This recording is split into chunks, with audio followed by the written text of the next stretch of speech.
I want to make a few announcements as we begin this morning. First of all, please make sure that your phones are in a vibrate or off position because we are recording these sessions. And that leads me to the segue to that there are forms on the back table. If you would like to have recordings of yesterday's sermon and all the presentations this week, they are available for $10. You can fill out the form, take it to the administration building, and Mike Malacher will have an MP3 file to your phone within a few days following the sessions this week. We have a special seminar this afternoon with Dave Blank. Dave, raise your hand. Dave Blank, longtime Lakesider and active participant in the community, will be talking to us about Lincoln's pastors. Abraham Lincoln was not a member of a church, but he was influenced by several pastors and had a profound influence, a religious influence on American culture.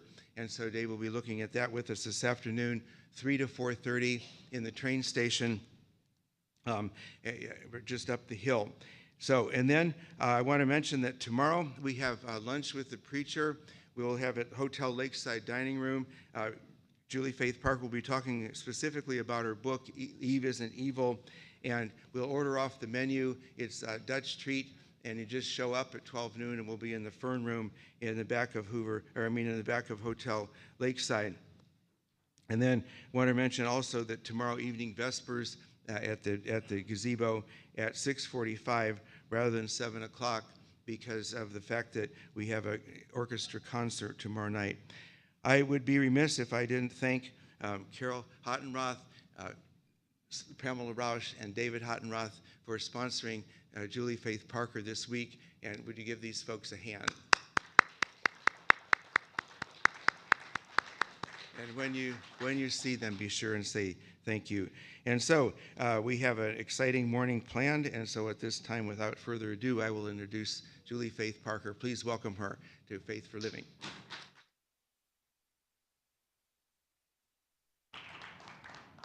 Thank you so much, friends. I'm just thrilled to be here this morning to talk with you about my book, Eve Isn't Evil. I'm going to be basing our sessions this week on different chapters in the book, but we're going to start with the exercise portion of the program.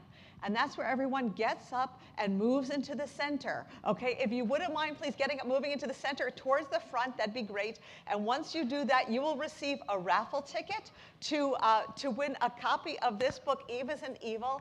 It's super exciting. We'll have the drawing at the end of this time. But it's just really helpful for me to have everyone together. So thank you so much. I appreciate it very much. And this is what we will do this week. We're all going to be together to bring the energy forward. So if you'd like a raffle ticket, please come on down front and center, and then Emily's going to give them to you. Thank you, thank you, thank you. I appreciate that. And while you're moving, I'd just like to say my thanks also to the Hottenroth family and also to Reverend Dr. Charlie Eust for all of his hard work in bringing me here. So today, I'm going to talk about the first chapter of the book, which is called Eve Isn't Evil, the title chapter, Why I Love Her and You Should Too. So I'm sorry. Oh, okay, sure, thanks. If you haven't gotten a raffle ticket, please raise your hand. Please, oh, this is wonderful. Okay, great. We're going to make sure everybody has one. We're going to make sure, and we'll take care of that at the end if you don't. Great, thanks. So Emily's going to come around, just raise your hand as she gets by your row. That'd be super. Okay. Oh, actually, before I begin, one thing I'd like to mention is we're going to do a little skit in our class today. So I want you to please think if you'd be willing to be part of that skit. I'm going to need 4 volunteers later, so just keep that in mind. Okay. We're going to look at the story of Adam and Eve, and this comes from, as you know, the book of Genesis. Let me ask, does anyone here know what the word Genesis means? It's Greek. What does Genesis mean? Beginning. Thank you very much. People say beginning, and yes, it does mean beginning. But actually, if you look in a Greek English lexicon or dictionary, you will see that the first definition given comes from the Greek genesis. It means origin. And in the book of Genesis, we read stories about origins. The first 11 chapters, scholars call the primeval history. And these chapters tell about the origins of the world. This is where we get the story of Adam and Eve, story of Cain and Abel, story of Noah, story of the Tower of Babel, and these are myths. This division of chapters 1 to 11 is not in the Bible itself. This is a division that scholars have put on the text. And we call this section the primeval history. And our story of Adam and Eve, which we'll return to in a moment, it's in these chapters. And then the rest of the book of Genesis, chapters 12 through 50, tells about the origin of the Israelites. People often call these stories the stories of the patriarchs, but as I like to point out, without the matriarchs, you're not getting beyond one generation. So I call these the ancestor stories. But our focus today is going to be on Eve, and these chapters, as I mentioned, are a series of myths. And you see here a myth is a form by which the existing structure of reality is maintained. It concerns itself with the action of a deity, conceived as happening in the primeval age of the time before history, and how it determines something that we still experience today. And we'll see that with the story of Adam and Eve. And we also find in these chapters a series of etiologies. And an etiology is a story that explains an observable phenomenon, something that you can see. How did it come to be? That's what an etiology is. And we're going to discover a series of etiologies in the story of Adam and Eve. So people think of Eve, sometimes she's compared to a famous woman in mythology. Who is that? Who's she often compared to? Do you know? The woman who lets all the troubles into the world? Pandora, right? She's often associated with Pandora. But I suggest to you that we might better associate her with Prometheus. Do you remember who Prometheus is, that mythological character? Firebringer, beautiful. He's the firebringer. I'm from New York City. I live in New York City, so I saw this picture of Rockefeller Center, if you've ever been. You know, that's Prometheus. He's taking the fire, and he's bringing it to humanity, and he pays a terrible price. And I suggest to you that Eve is similar. She brings knowledge to people, and she pays a terrible price. But the price is not so much what happens to her in the text. The price is more what interpreters have done to her over the ages, and that's what we will discuss today. So she is the first woman in the Bible, as you know, and one of the questions I ask in the book is one I'd like to ask you now. Who are the two most famous women in the Bible? So if anyone on the street, if you asked anyone, who are the two most famous women in the Bible, whom do you... Mary and Eve, or Mary and Mary Magdalene? Can we all agree that either people would say Mary and Eve, or Mary, the mother of Jesus, and Mary Magdalene? Yes? Yeah, okay, good. So this is exactly where patriarchy likes to put women. You have one of two choices. The pedestal, Mary, the Virgin Mother, good luck trying to emulate that. Or the pit, you are Eve, you bring down the entire human race. Or you're Mary Magdalene, and the only thing most people know about her is she's a prostitute, right? She's a whore. Pedestal or the pit. That's where patriarchy likes to place women, and that's where the two most famous women of the Bible are. But let's take a look at Eve. So we agree she's one of the two most famous women in the Bible, maybe one of the three most famous women. How many times do you think she's mentioned in the Bible? In the entire Old Testament, big book, right? Her name comes up exactly twice. Exactly twice in the entire Old Testament. We also have a couple verses about her in the Apocrypha, which is in Tobit. We have this one verse in Tobit. The Apocrypha is intertestamental literature. It was written between when the Old Testament was done and the New Testament started, around the birth of Jesus. So in the book of Tobit, which is considered scripture for Catholics, we have this reference to Eve, not a very positive reference. Well, it's to help her and support, but it gets worse in the New Testament.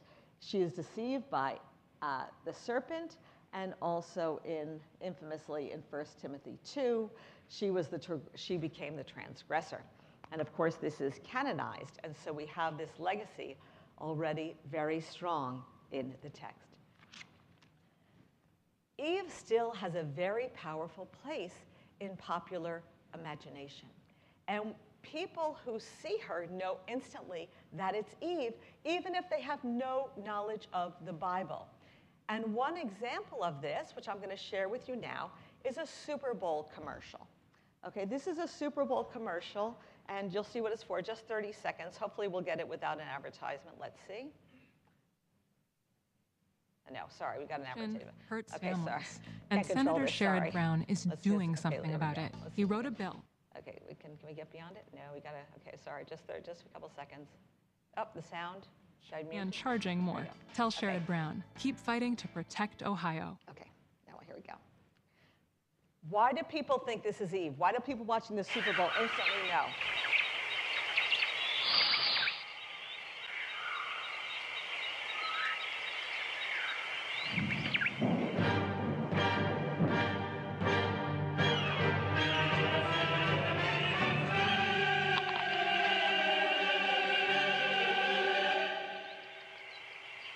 Nah, I'm good.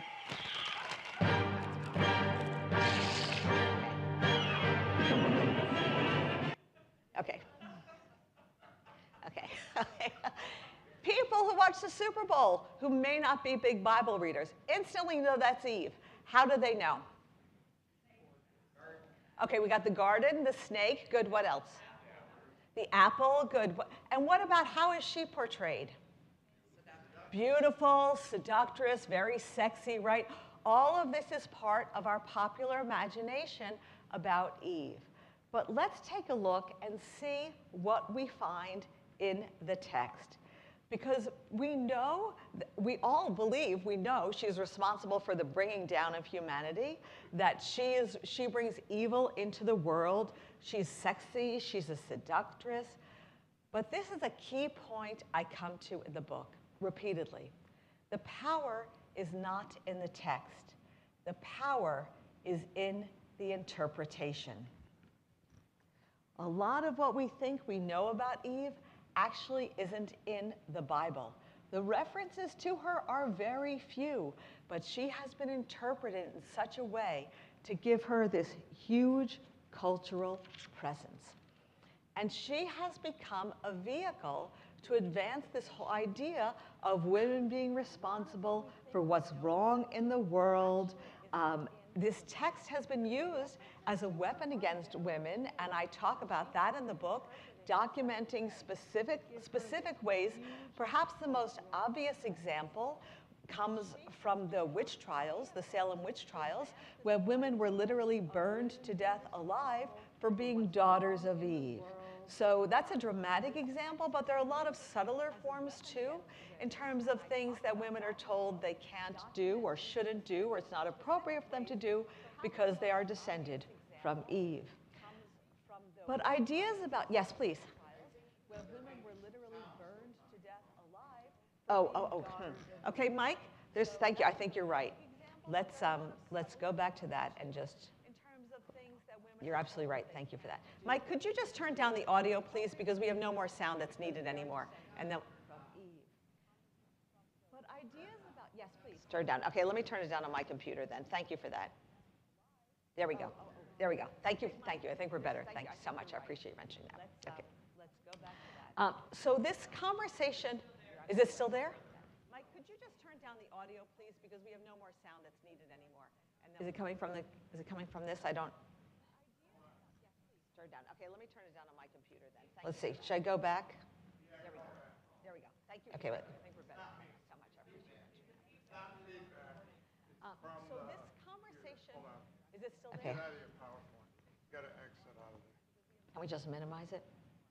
Is it coming from this? Okay, well, while we're playing with the PowerPoint, while Mike's taking care of this for us, I'll just I'll just continue speaking. So this conversation started to change with Dr. Phyllis Tribble. She was my professor at Union Theological Seminary, and she began looking at the Bible in a way that it wouldn't be used against women. because she was told that you could either love the Bible or you could be a feminist. And she said there's got to be a better way. And that's what she started to work to change. And so she wrote this book called God and the Rhetoric of Sexuality. And are we good? No, it's still there. It's still there. Because she was told it's my voice. Do you think is it this microphone? And she said there's got to be a better way. And that's what she started to work to change. And so she wrote this book called God and the Rhetoric. It's me playing back. Okay. Should I try the other mic maybe? No, it's still there. It's still there. It's my voice. Do you think is it this microphone? Okay. Well, while we're working this out, we're going to do our skit now. So we're going to do a skit of Genesis 3, and I need, please, 4 volunteers. Someone is going to be the man, someone is going to be the woman, someone is going to be God, and not a chance you get every day, BTW, okay? And someone's going to be the serpent. So may I please have 4 volunteers who would be willing to participate in a reenactment of Genesis 3. Oh, good. Janet, thank you so much. Come on down. I've got 1. I need 3 more, please. I need a man and woman. Oh, good. Thank you so much, David. Okay, good. I've got a third. You want to come? Beautiful, beautiful. Thank you so much. Okay. So I need to talk to my actors a moment. The rest of you can chat among yourselves. I'll give you a topic: Rhode Island, not a road, not an island. Discuss. Okay. Come on, actors. Actors, come on over here. Okay. Here we go. Okay. Come on over here, actors. Come on over here. I need to talk to my actors a second. Okay. Who would like to be? Okay, this is great. Okay. Who would like to be my woman? Who would like to be the Lord? Who would like to be God? I'm God. God, beautiful. Who would like to be the man? I'm the man. And you're the serpent. Okay, so here we go. Serpent.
Can you hear me? Are we good? Okay. So you speak loudly too. Oh wait, I'm sorry. I need to change my slide because we have an appropriate background. Let's put our speakers in paradise. There we go. Okay. Okay. Now, the serpent was more crafty than any other animal that the Lord God had made. He said to the woman, "Did God say you shall not eat from the tree in the garden?" But God said, but the woman said to the serpent, "We may eat the fruit of the tree in the garden." Keep going, please. Keep going. Not yet. It's so tempting. Who can blame her? Okay. Not yet. Okay. We may eat the fruit of the tree of the garden. Oh, not. Shall you touch it, or you shall die? Okay, good. We're going to take that verse again. I'm going to start verse 3-2. The woman said to the serpent, "We may eat the fruit of the trees in the garden, but God said, you shall not eat the fruit of the tree that is in the middle of the garden, nor shall you touch it, or you shall die." But the serpent said to the woman, "You will not die, for God knows that when you eat of your eyes, for when you eat of it, your eyes will be opened, and you will be like God, knowing good and evil." So when the woman saw that the tree was good for food, and that it was a delight to the eyes, and that the tree was desired to make one wise, she took of its fruit and she ate.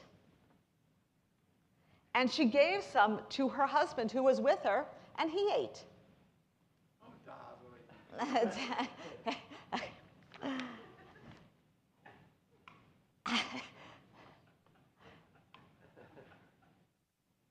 Then the eyes of both of them were opened, and they knew that they were naked. And they sewed fig leaves together, and they made loincloths for themselves. Then they heard the sound of the Lord God, that's your cue, walking in the garden. Keep walking, start walking, start walking, start walking. Walking in the garden at the time of the evening breeze.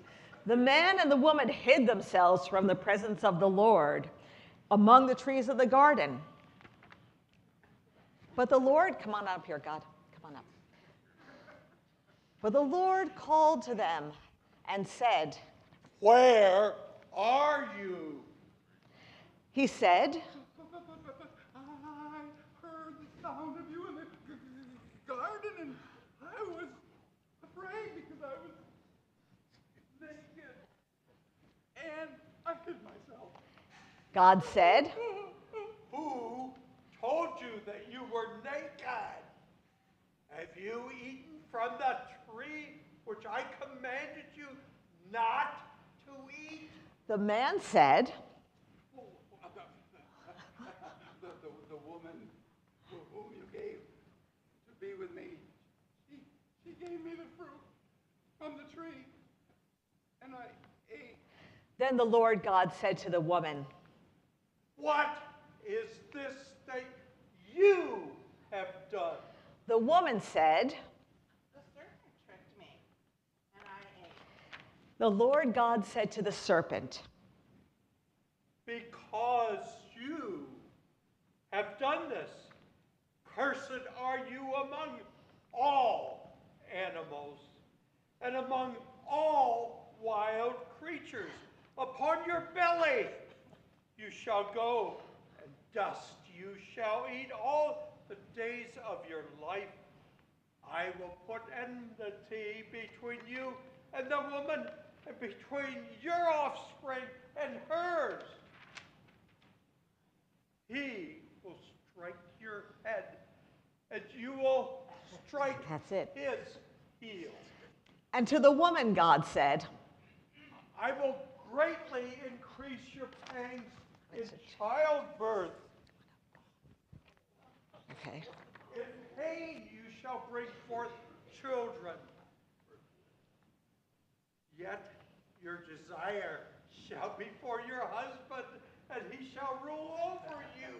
and to the man God said, Because you have listened to the voice of your wife, you have eaten of the tree about which I commanded you. You shall not eat of it. Cursed is the ground because of you. In toil you shall eat of it all the days of your life. Thorns and thistles it shall bring forth for you, and you shall eat the plants of the field. By the sweat of your face you shall eat bread until you return to the ground, for out of it you were taken. You are dust, and to dust you shall return. The man named his wife Eve, because she was the mother of all living. And the Lord God made garments of skin for the man and for the woman and clothed them.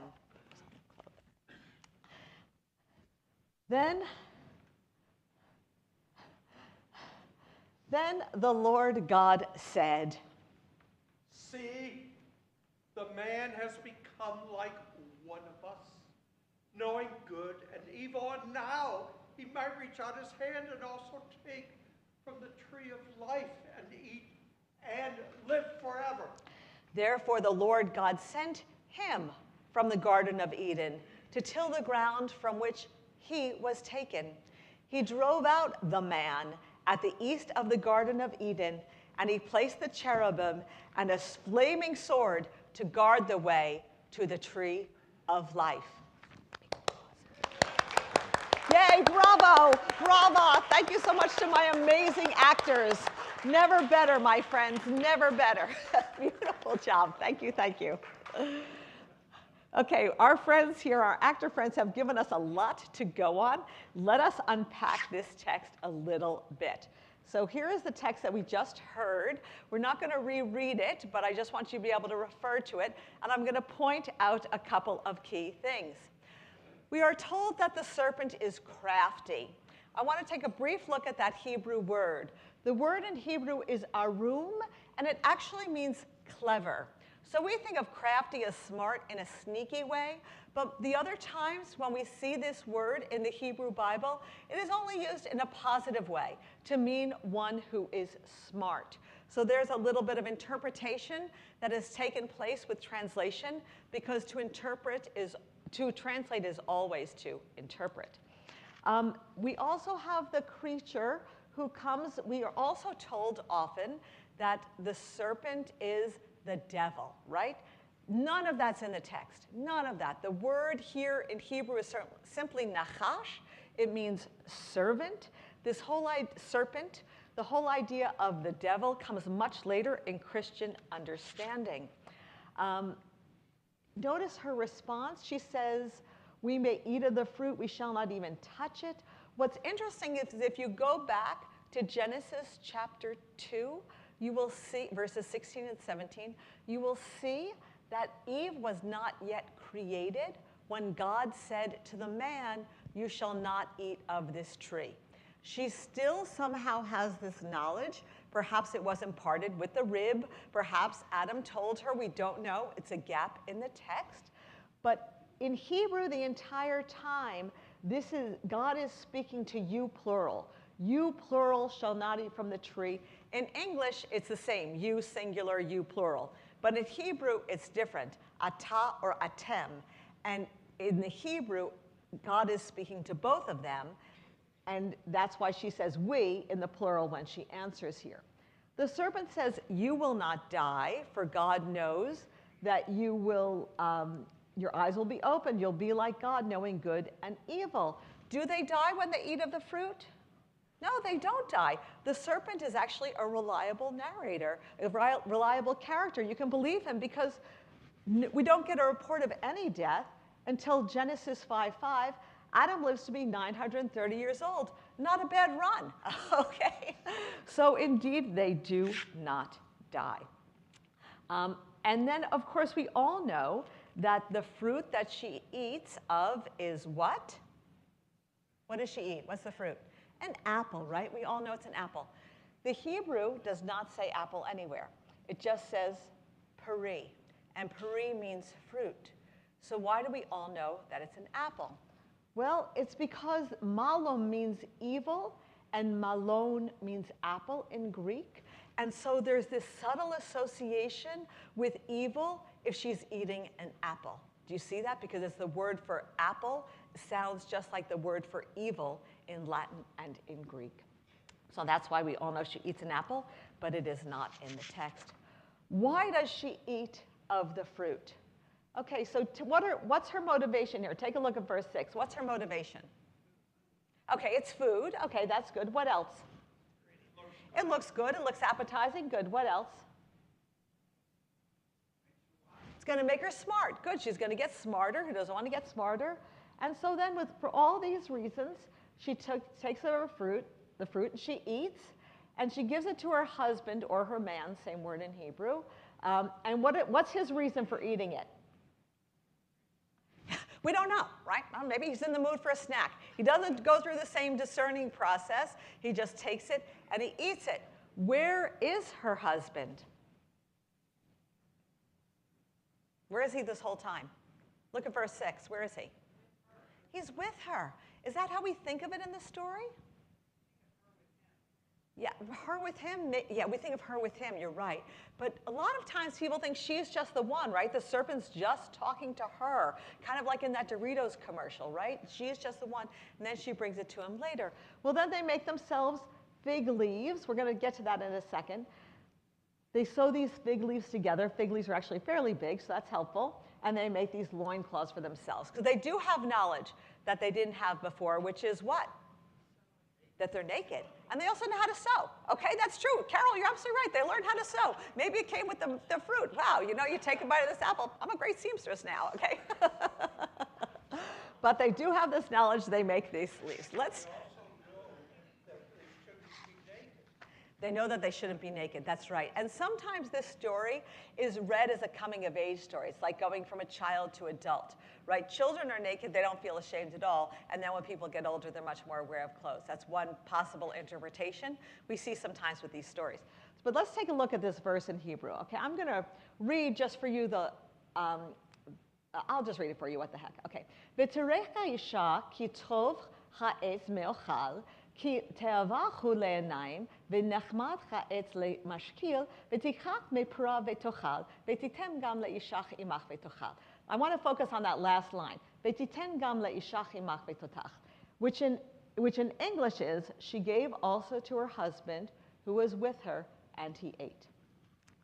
When I was studying the Old Testament in seminary with Dr. Phyllis Tribble, whom I mentioned earlier, she was lecturing on this verse, and she said, in the Hebrew it says she gave some to her husband who was with her, and he ate. But your Bibles leave out who was with her. What? It was we were using the Revised Standard Version at the time, and the words who was with her, she said they take that out in the translation. I'm like, really? Kind of changes the meaning, you know, because he's the one who got the command, and he says nothing at all when this whole scene of disobedience takes place. And at the time, I did not have the linguistic tools to investigate this further, but I have since acquired them, and so I'd like to share with you what I have learned. So this is Genesis 3:6, and that last line we call B. If you see sometimes verses A and B, A is the first part and B is the second part.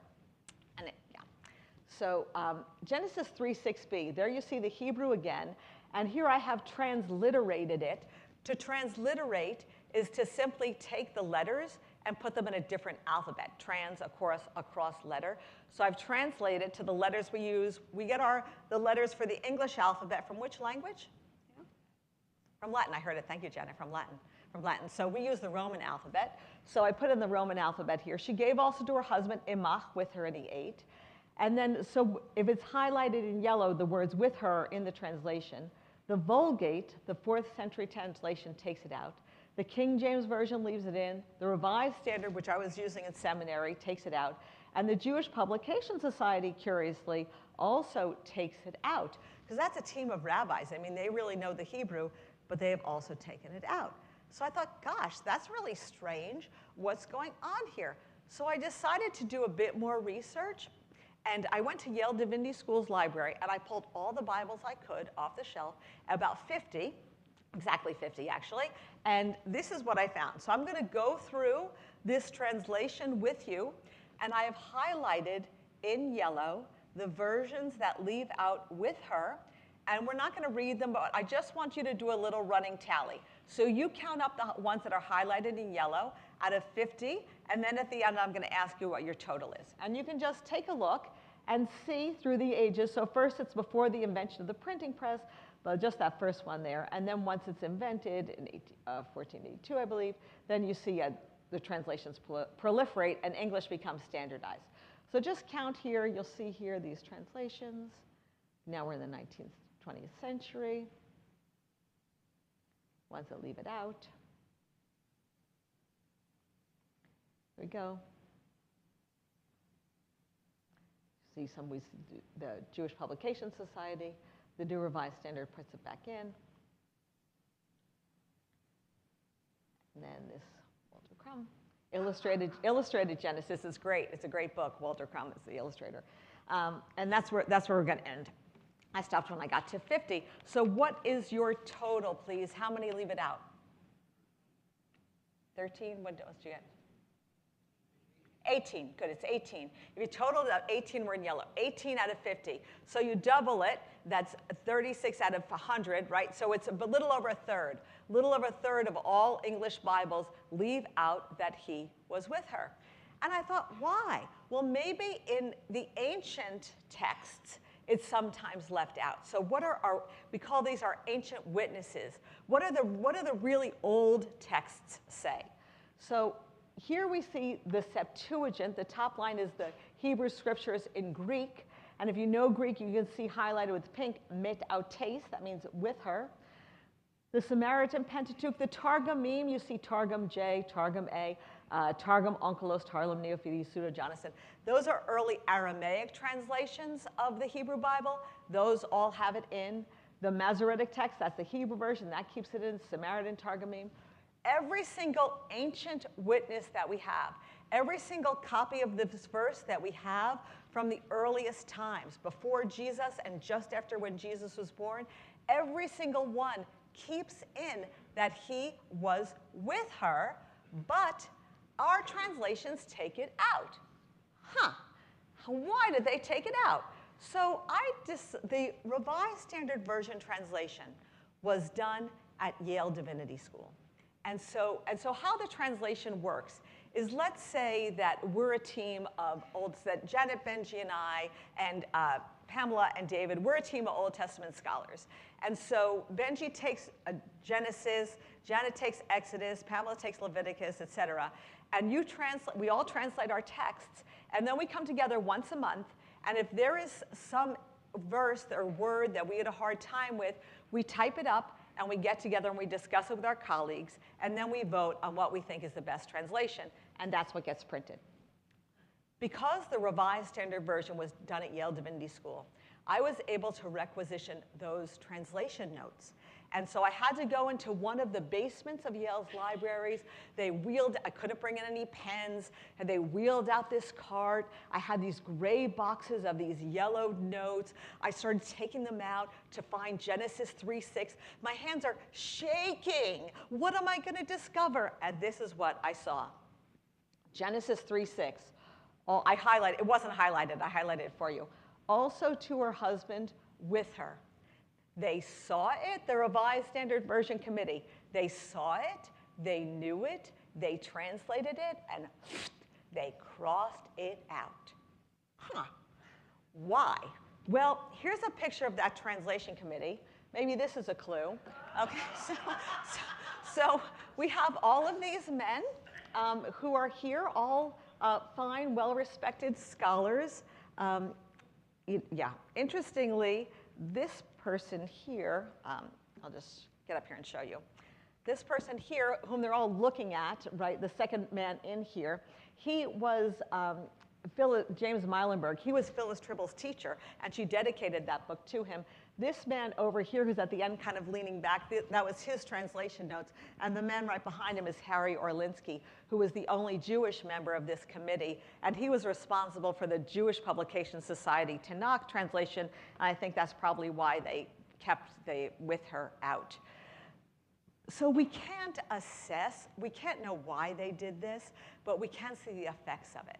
And the effects of it, I can say more about that, but I'll save it to the questions because there's more I want to cover.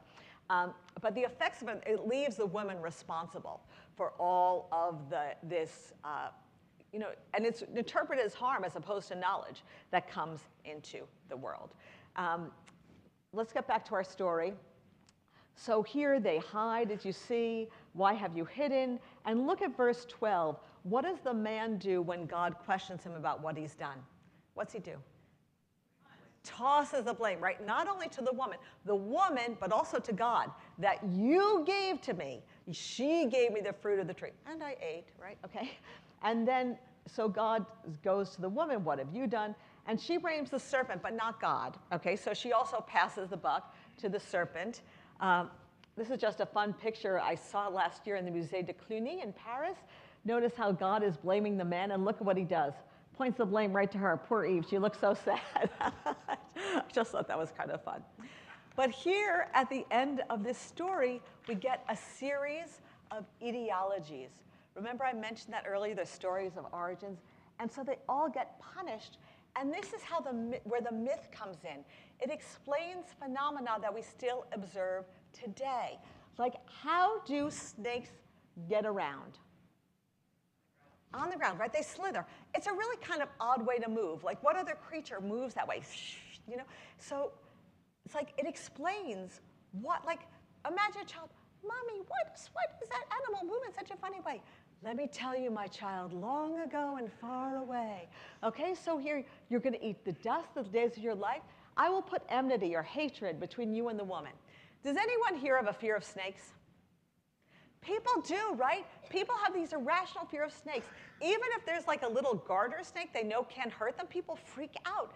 It's also explained here in the Genesis myth. There's going to be this strange fear of them. So there's going to be this hatred between snakes and people. These are etiologies. So the serpent is punished. And then the woman is punished too. I will increase your pangs in childbearing. For us today, it's very possible, unless you have children yourself or you're married to someone who has a child, it's very possible to go through your entire life never witnessing childbirth. Very possible. But in the ancient world, not so. There is no word for privacy in the Hebrew Bible because that concept doesn't exist. And women would give birth to children, and people would hear them screaming. Why is my aunt screaming, Mommy? Let me tell you, my child, long ago and far away. And so it explains this. This second part, your desire shall be for your husband, he shall rule over you. This can be read a number of ways.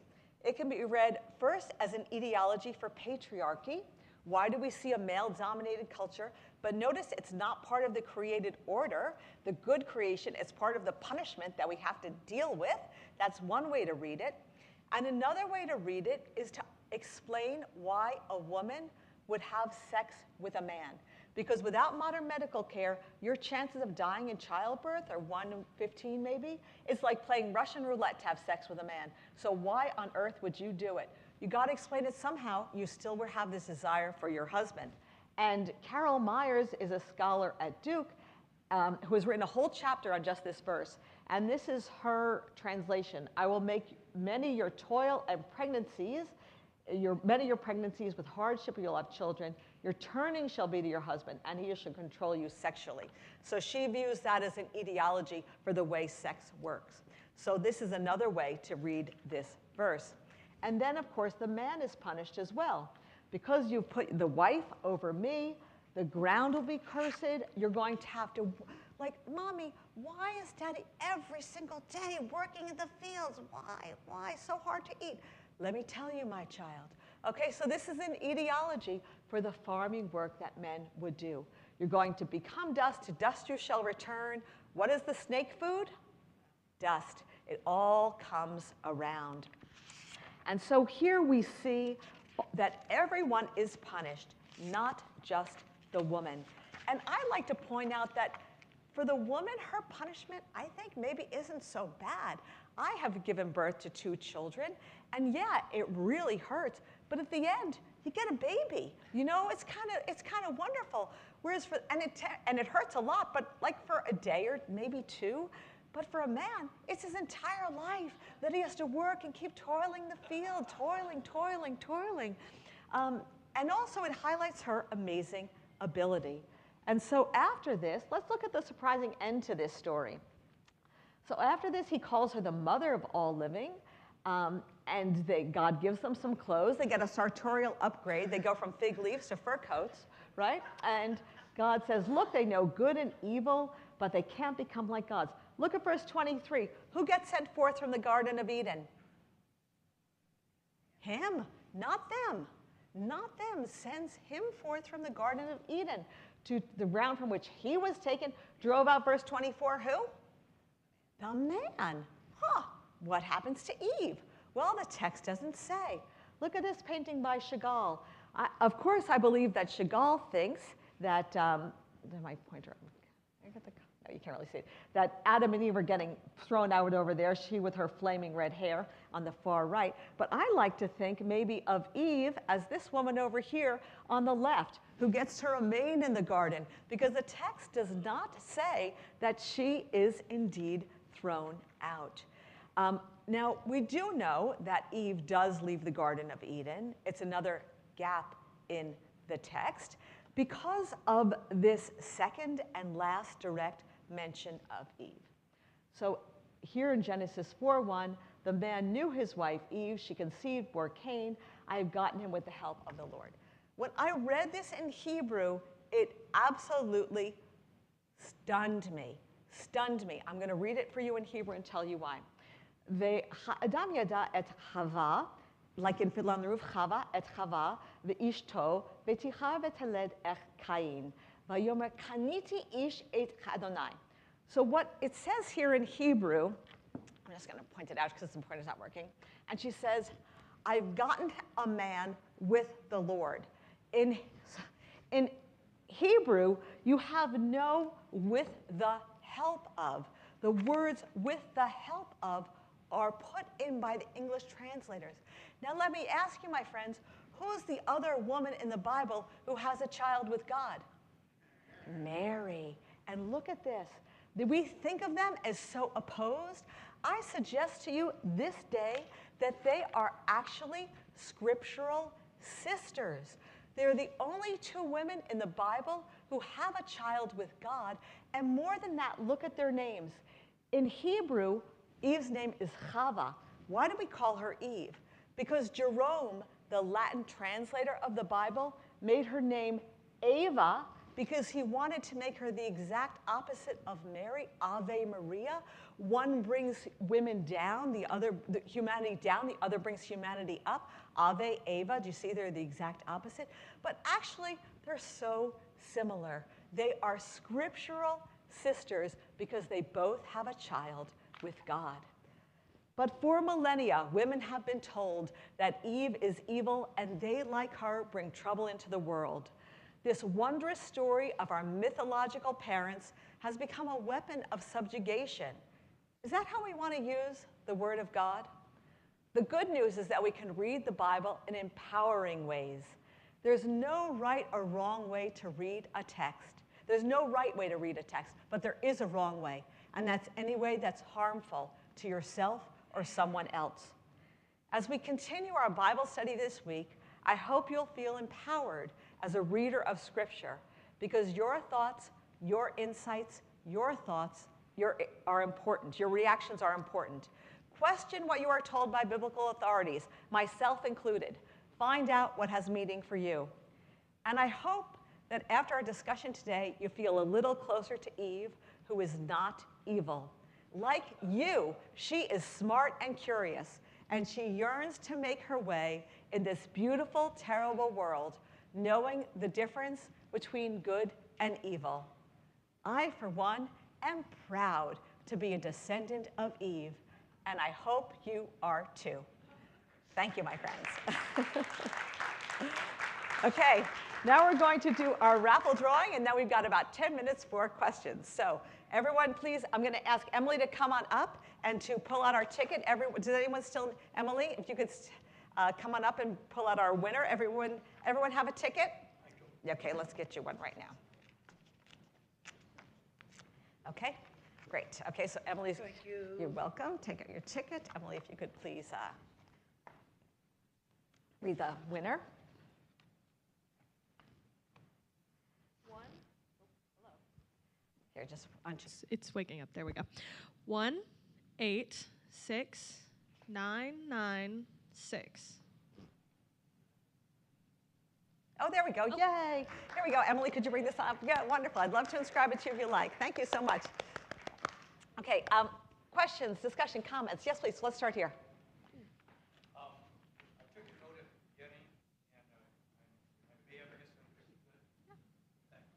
the beginning, and I may have misunderstood, so I just want to clarify if I did. Please.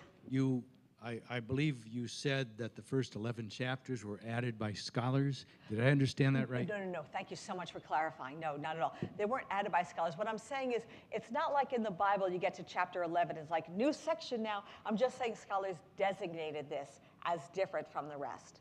So it's nothing in the text that says, okay, we're starting something new. We're at chapter 12. Here's a new section. It's just how scholars have designated it. So this was a clarification on the part of the scholars, separating it from the rest of it as it applied to creation. Exactly right. What scholars say is that the first 11 chapters are myths, and the chapters 12 through 50 are stories about the ancestors, starting with Abraham. So it's just a division that scholars have placed on the text. It's not in the text itself. Yes, but thank you for clarifying that, because that's a big distinction. Thank you very much. You started from the very beginning saying that Genesis is a myth. But as you know, there are many Christian traditions that treat it as literal, God's word. So I'm wondering how you respond to the idea that, no, this is to be taken literally, again, understood word for word. Thanks. A lot of Christians do. And what you choose to believe with the Bible is totally your choice. What I'm doing is sharing with you what scholarship says. But for me, we open up with this talking snake. That should be a clue that it's not life the way we know it. It's hard. I mean, you could say, yes, there were snakes that walked and talked then, and there aren't anymore. But there are also things like, if you look, Genesis 1 and 2, in Genesis 1, you get this creation account where the world is created in 7 days. And then you open up in Genesis 2, there's no field, there's no plant or field upon the ground because there was no water and no one to till it. I mean, it's just it's a different account that really contradicts what you've just seen with all the lush vegetation that's taken place earlier. So that's how scholars interpret the text. I know there are people who definitely believe that if God created the world in 7, 24-hour days, God did. And that's certainly someone's prerogative.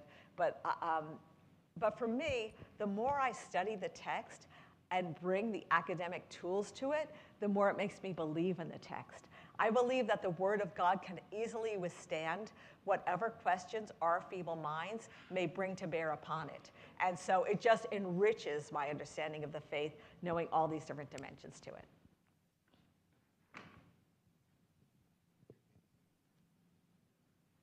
I find it fascinating that a standard political trope is to blame somebody else for your problems. I know. And of course, where do we get that? Right. From Genesis. It's interesting. There was an article, I don't know if any of you saw it, it was on the front page of the New York Times, maybe 2 months ago, but it was about all these politicians and said, from the time of Adam, blaming the wife, front page of the Times. Menendez was one of them, my wife did it. But it's, maybe part of human nature. Yes, please, in the back there.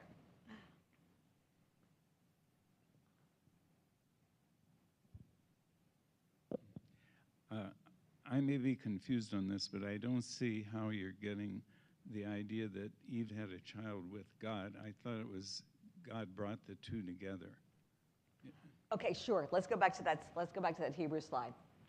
So what I'm saying is that this is what the text says. So I'm going to translate this for you very closely. Okay. Vatomer. Ooh, whoops. Vatomer means and she said. Kaniti means Cain, or to acquire. In modern Hebrew, the verb kana means to shop, like you go shopping, kaniti. So she says, kaniti, I have acquired a man, and this is the key thing.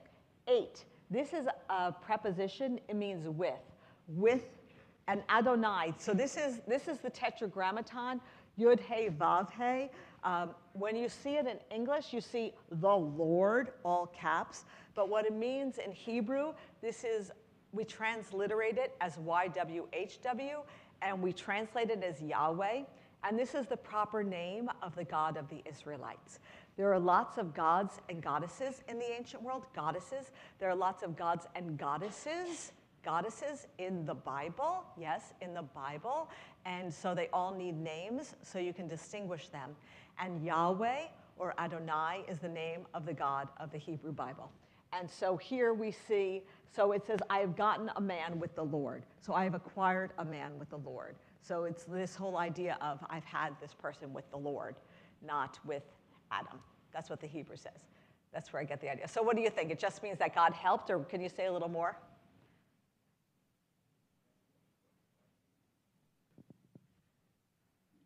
She conceived and bore Cain.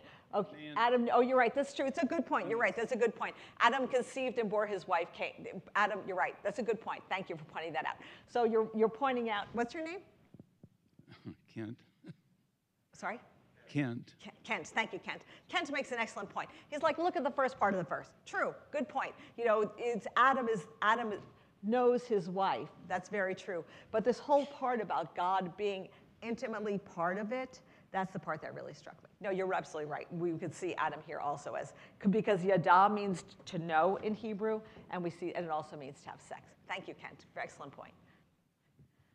This is very enlightening. Thank you. Just building on that question, just coming off that, I was thinking about, if Eve was to bear Cain with the Lord, right? Mm-hmm. You see what, obviously, her scriptural sister produced, right? Jesus, perfect life, God and man. But then you think about Cain, obviously, killed Abel. Right. And so that's where I was, trying to reconcile. If Cain was born of the Lord, but then chooses evil to kill his brother, right? Right. That's another excellent point. Cain, of course, is nothing like the scriptural figure that Jesus is. And it's also interesting you bring up Cain, because if I had to look at a story among these myths and say, where is the origin of evil? Be like, eating a piece of fruit or killing your brother? It seems like fratricide is the far worse crime, but she is the one who gets blamed for bringing evil into the world, right? Which is also interesting.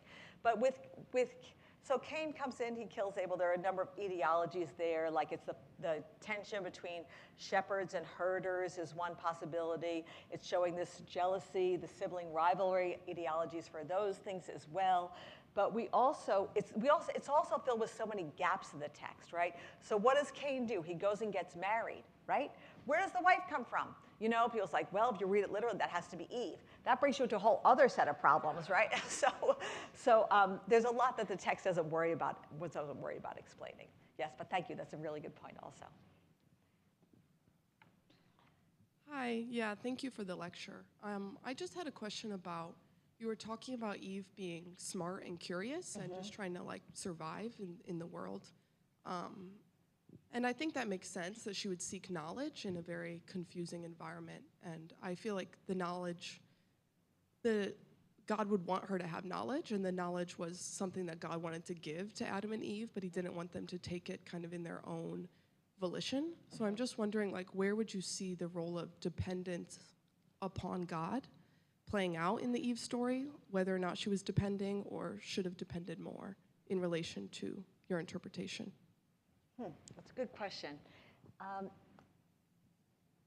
think that we don't really see her interacting, so much with God. It's really more the Adam. But also it's kind of confusing because the word Adam in Hebrew is ha-Adam. It's the earth creature who comes from the Adamah, the earth. And translators decide for you whether you are envisioning a human being, a man, or Adam.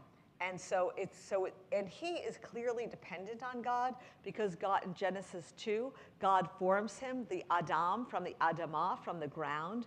And then her dependence comes from God taking this rib. And that's another interesting point to create her. Why is she created from the rib? Not from the head to rule above, not from the feet to be below, but from the rib to go right alongside. But then, they're given free will, and that, of course, is the source of all our troubles, right? But they are dependent upon God in terms of their life, yet still they're able to make these choices for themselves. Yes, thanks. Thanks so much. Yes, okay. Let's take these.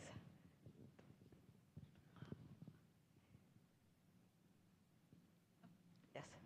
Adam, please, my fabulous Adam actor. What's your name? They call me Adam back home. Of course, as well they should. My name is Paul. Okay. I'm not sure I've earned the right to say anything here, but okay. So if you're talking about Pandora, for example, we know about Pandora opened up and so on, and then you talk about Eve bringing evil to the world. Bring knowledge to the world. Right. Knowledge. So as a retired United Methodist pastor, there are those times when I feel that the Bible is what has brought evil to the world. When I look at, you can have a look in the United Methodist Church, what do you have, 3 or 4 things about homosexuality, for example. And so if you're biblical, then you have to believe. So the question is, there are times where I feel you can't just have an opinion, but you can say, well, the Bible says, and so you pick something. So how would you respond to what I've heard and frankly have often thought, that the Bible is the problem because people believe that they can just choose stuff in the Bible instead of depend on, shall we say, the Holy Spirit or whatever.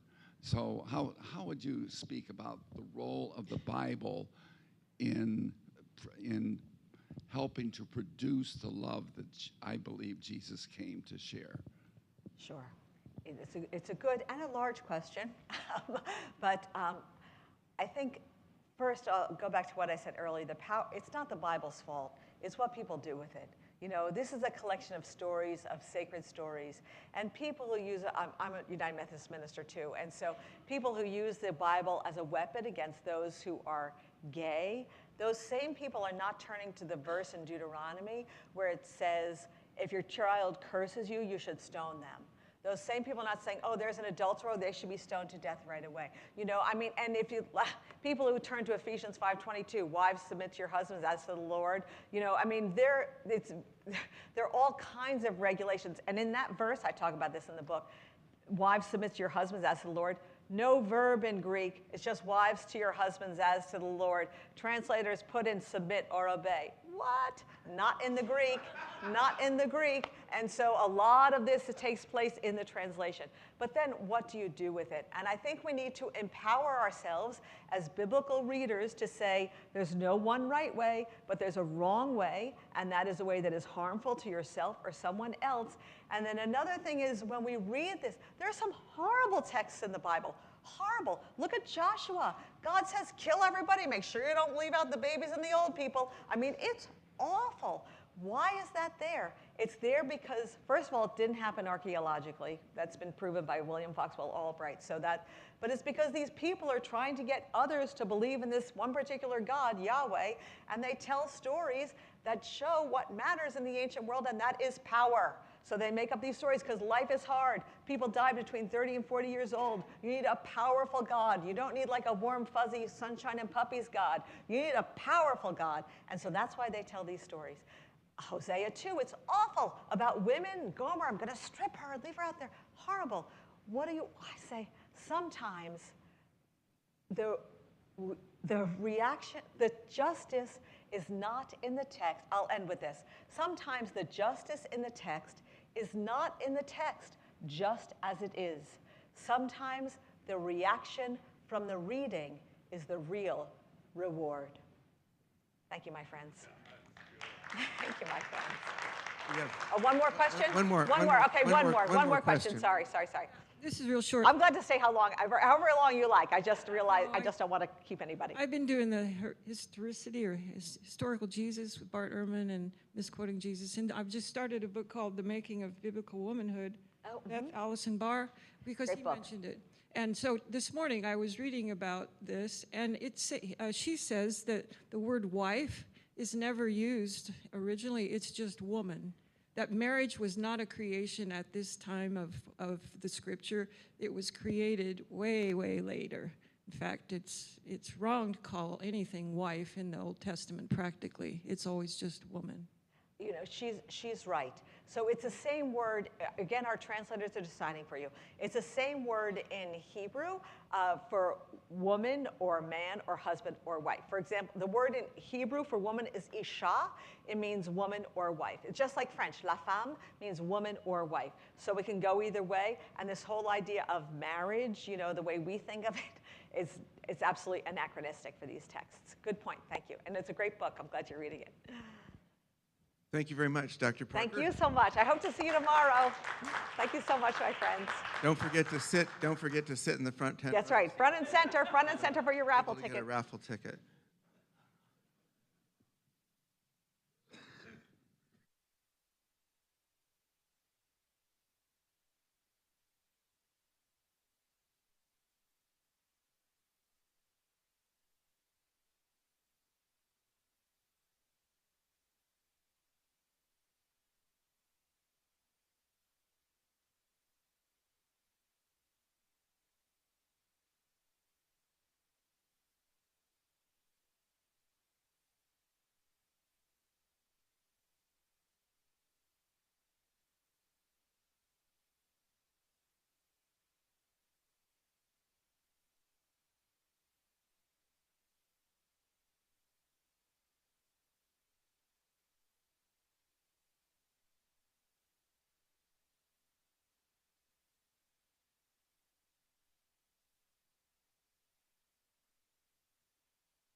de jugar, dejan de colorear, dejan de por pensar en mami se acabó la harina, mami se acabó el arroz, mami viene la caja.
Well, good morning, everyone.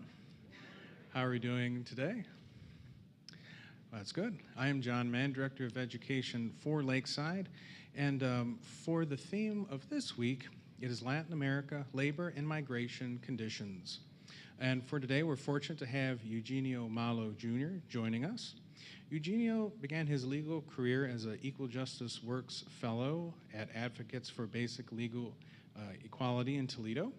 He is currently a clinical assistant professor of law and the inaugural director of the Immigration Justice Clinic at the University of Toledo College of Law.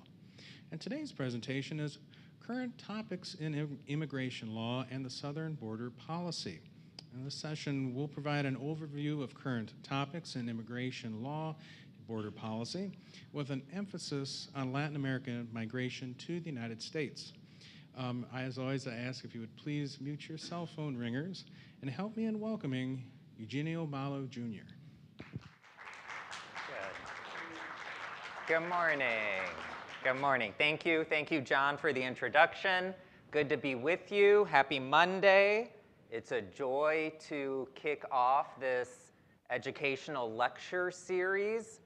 I was here last year around this time. Who remembers a few familiar faces I remember last year? So I'm going to give you an update on the crazy world of immigration over the past year, like John said, with a focus on Latin American and labor conditions.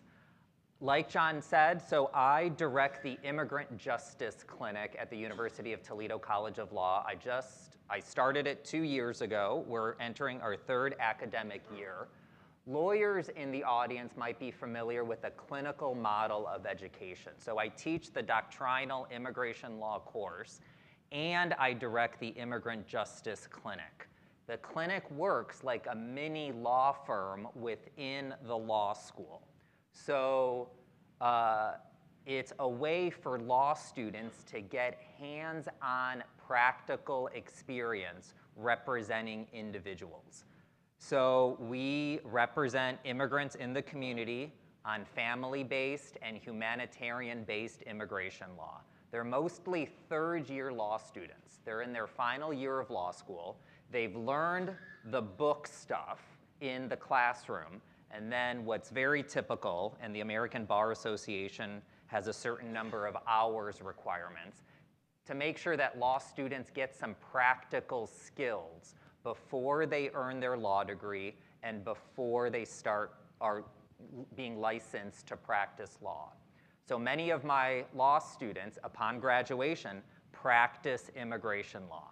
There are many that do not practice immigration law. They just want the practical experience of having clients. I co-counsel all of the cases with these law students. So they interview these immigrant clients. They argue in court on behalf of the clients. I'm always there. I'm their safety net. I'm their supervisor. I'm their backup. So they learn how to interview clients, how to research, how to investigate, how to submit an application for benefits, how to listen to clients, which I think is the most underrated communication skill.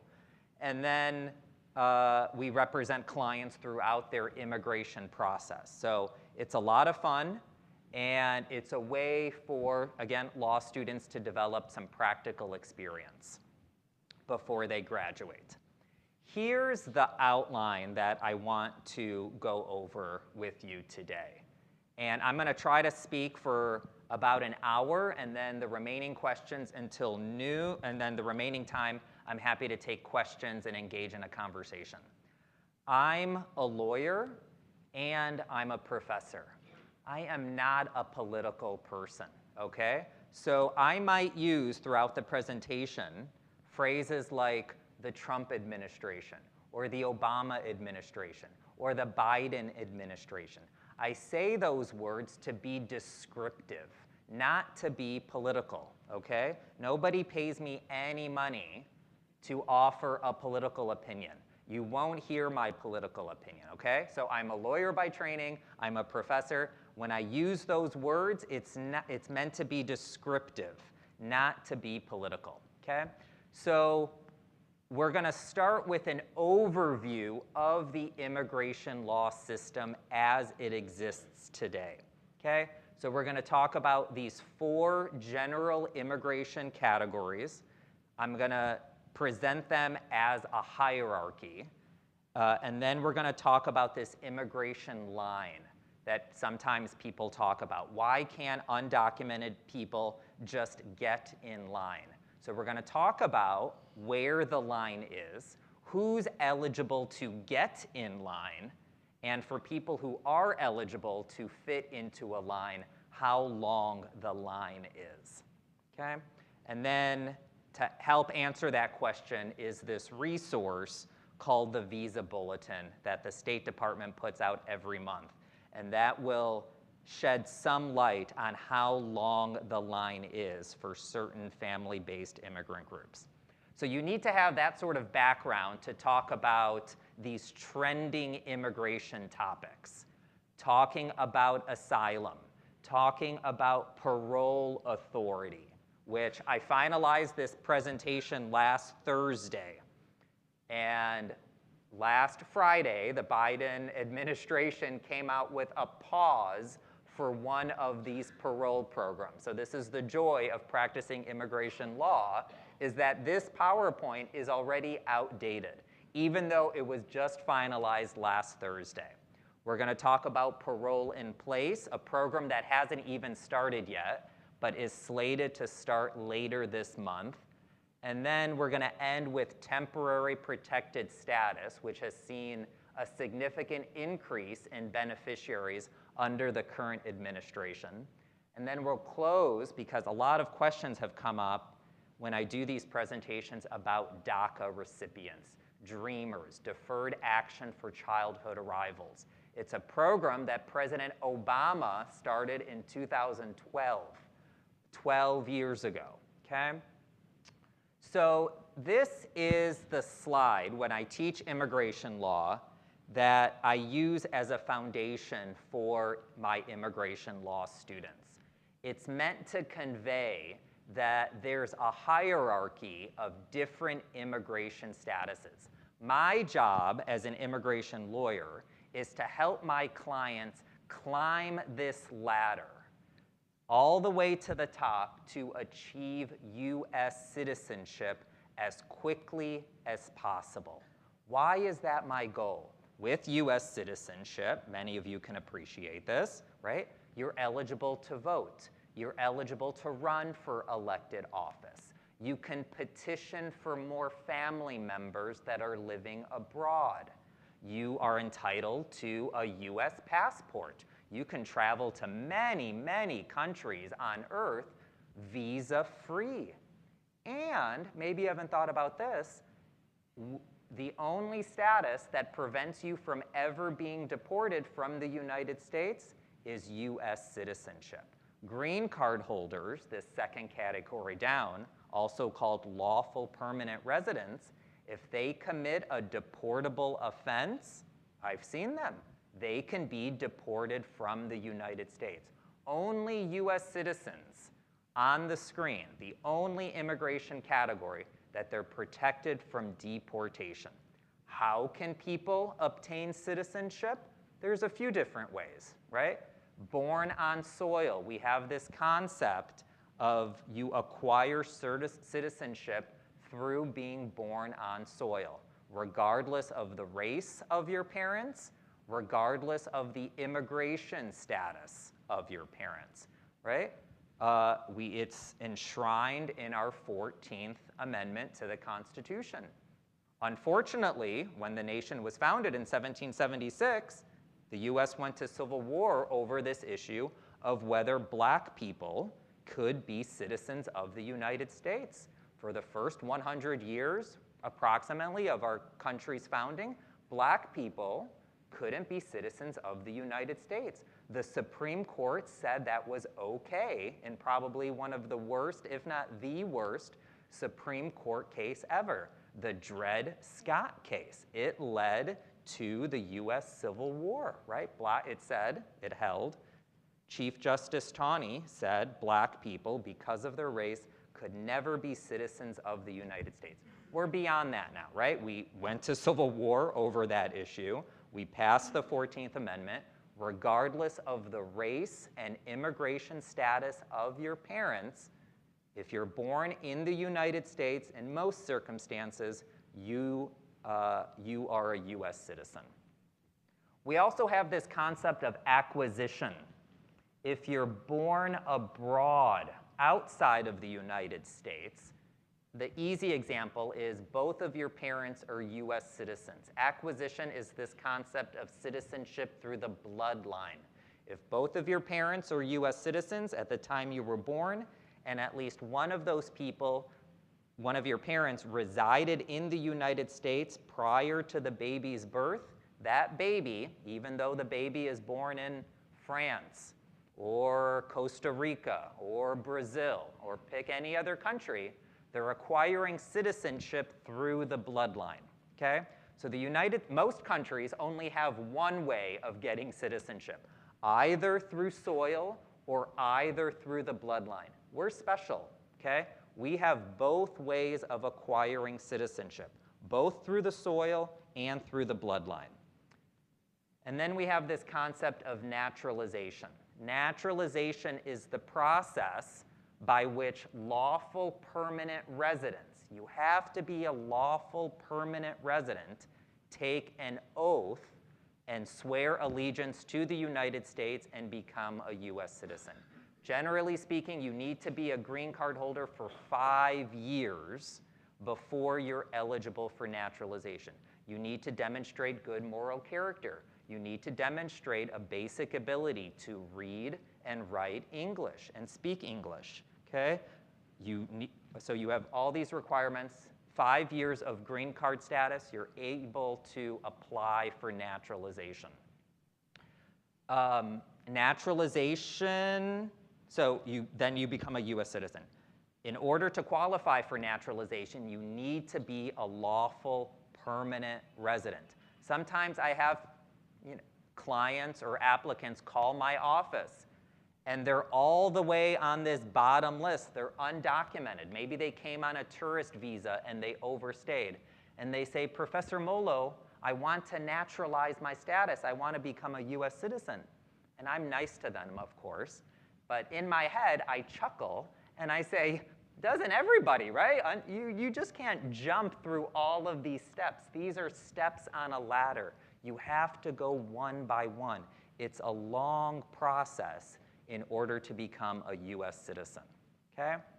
Lawful permanent residents are not citizens, right? U.S. citizens are at the top of this hierarchy. Second level down are green card holders, lawful permanent residents. They're not citizens. They're aliens of the United States. I know that term might be offensive to some people. I understand that. Alien is the term in the law, okay? It's part of the Immigration and Nationality Act. That law was passed in 1952.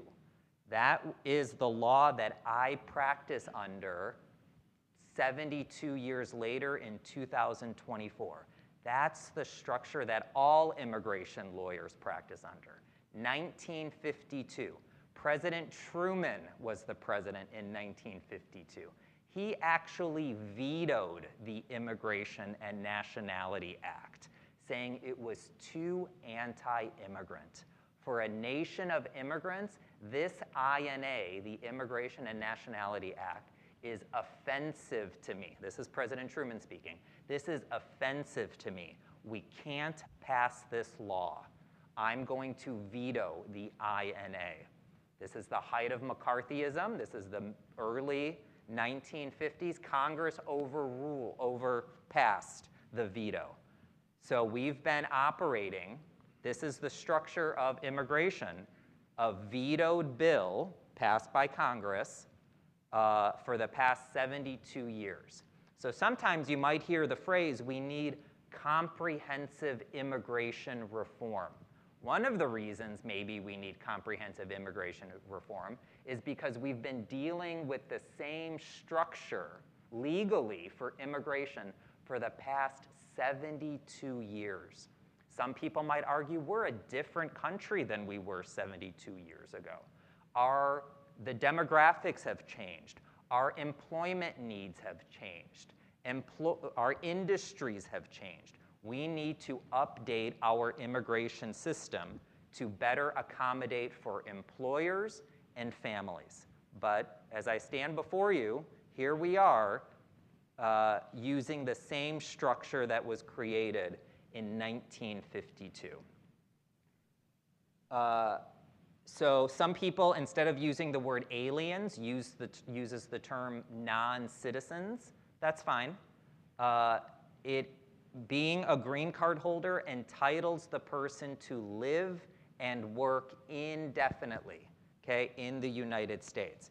As long as you don't make problems, as long as you don't abandon your green card status, have serious problems with the police, commit a deportable offense, you could indefinitely live in the United States. No one forces you to become a US citizen.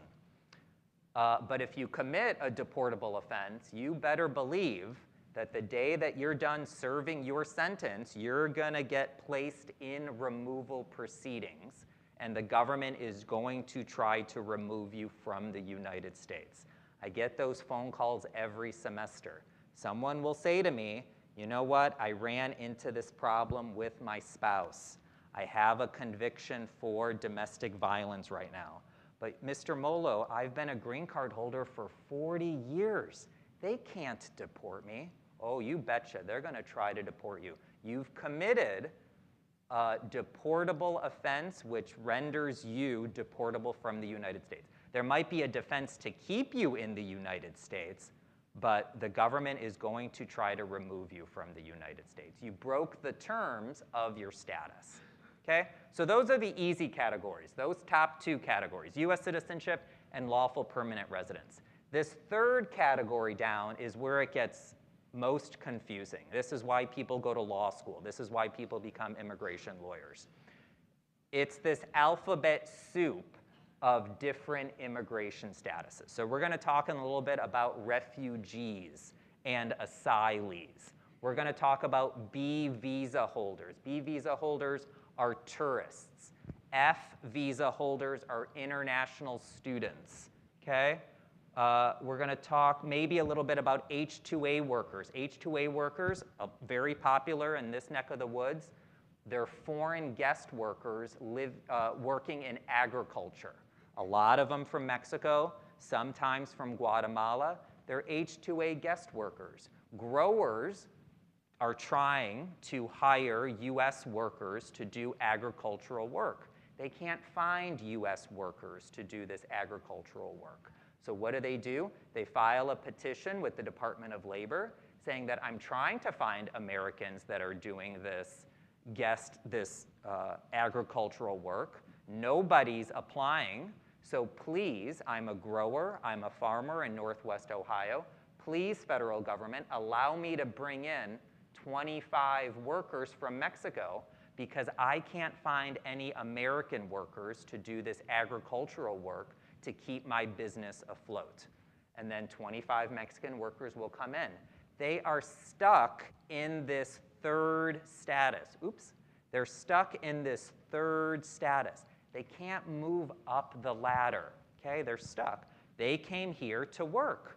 Then they work, and then they leave. It's called a non-immigrant visa. So it's a very important principle in immigration law. Some of these statuses are non-immigrant statuses, guest workers. You can't apply for a green card just because you were working here. Same for tourist visas, right? Many of you have probably been tourists in foreign countries. If you are a tourist in France, can you apply for French permanent residency? No, the French government is gonna laugh at you. They're gonna say, that wasn't the deal you made when we stamped your passport at Charles de Gaulle Airport. The deal you made was to become a tourist. Great, go to France, become a tourist, spend your money, leave France. It's the same thing with the United States. You come to great, we welcome a lot of visitors from all over the world, but you can't apply for your green card. You're not authorized to work in the United States if you're a tourist. right? The deal you made when you passed customs, come, be a tourist, spend your money, leave when your tourist visa expires. It's the same for students who are here on an F visa. Come to the United States, earn your master's degree, earn your PhD, but then you gotta leave the United States, okay? Same for guest workers, right? So you're stuck in this status. Same for temporary protected status, which we're gonna talk about towards the end of the presentation. So some of these statuses, you're stuck in that category. And that's why the image on the right, this broken ladder leg, that sometimes you're stuck on this status. Sometimes, especially if you commit a deportable criminal offense, you move down on this status, okay? And then the last category are folks who are undocumented, okay? They don't have a lawful immigration status.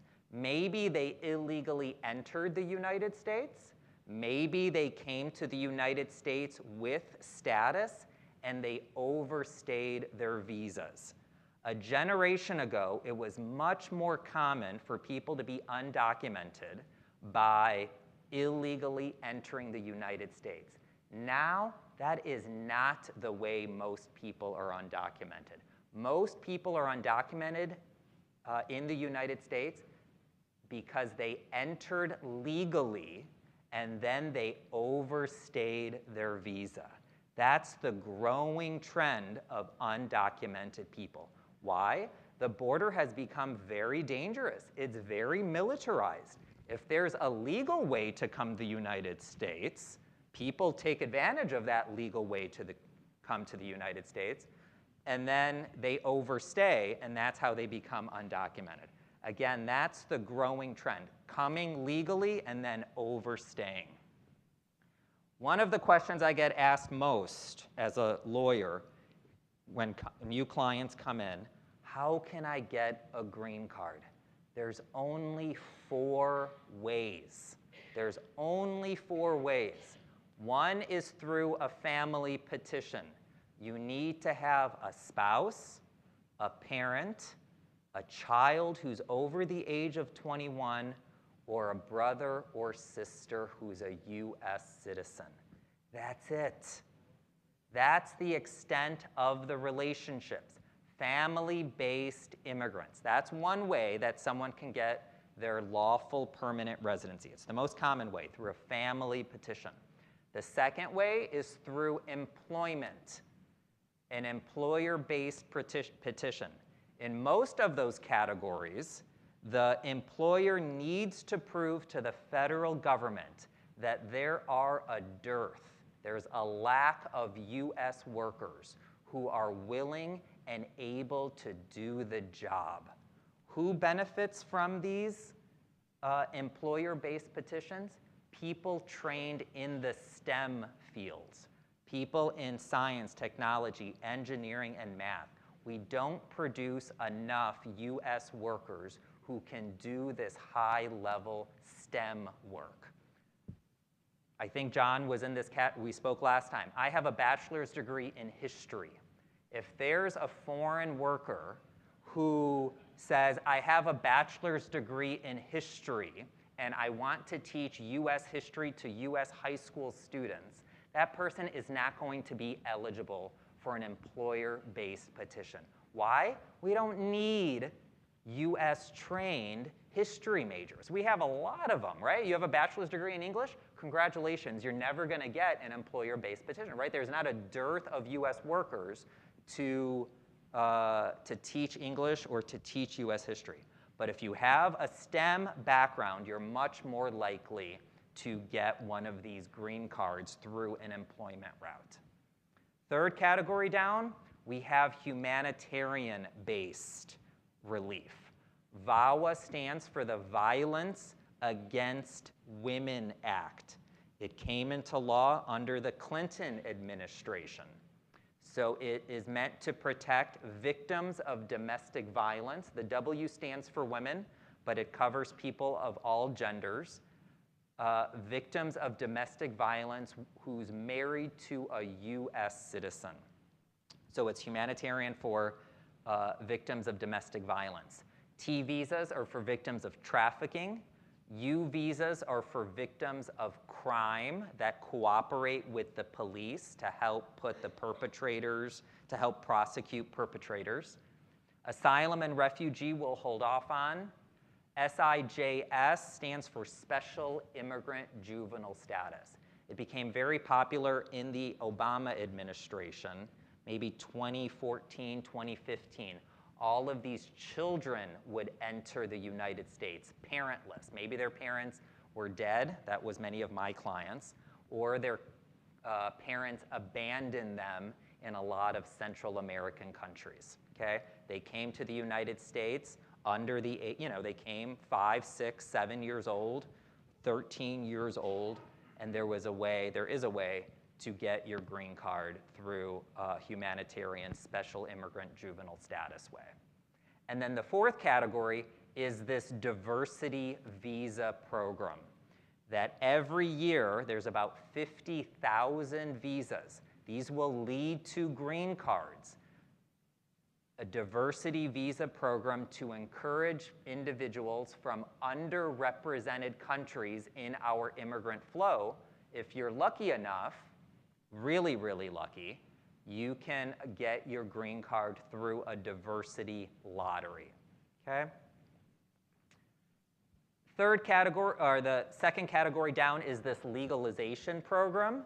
The last time we had any sort of legalization program, sometimes called an amnesty program, was in 1986. President Reagan signed it into law in 1986. It initially helped more than 3 million people get their green cards through that piece of legislation, okay? And then the last bullet point on the slide is this long residence in the United States. For people who maybe for whatever reason didn't take advantage of President Reagan's legalization or amnesty program, if you've been in the United States continuously since 1972, you're eligible for a green card. I've been practicing for close to 20 years. I've only represented one person to fall under this category. But why do I bring this up? I bring it up because sometimes in conversations, people say, Eugenio, how to fix immigration is so complicated. And then there's some people who say, you know what, all we need to do is change 4 digits in our immigration system. That's all we need to do. And so instead of the law reading 1972, pick the number. For folks who have been here since 2010, 2015, 2017, and every session of Congress, there's always a bill that comes out that says 5 years back, right? So we're in 2024 right now. Congress can just pass a law and say, if you've been here since January 1st, 2019, you're eligible to apply for your green card. You would still need to show good moral character. You would need to present proof that you've been here. You would have to go through a national security and public safety background check. But it's very simple, right? We don't need a 700-page bill. All we need is 1 sheet of paper with 4 digits of an update, right? So I mention that because there's people sometimes bring it up. The program is called Registry. We want to register people to become permanent residents of the United States. But as you can imagine, being here since 1972, there are very, very few people who would qualify.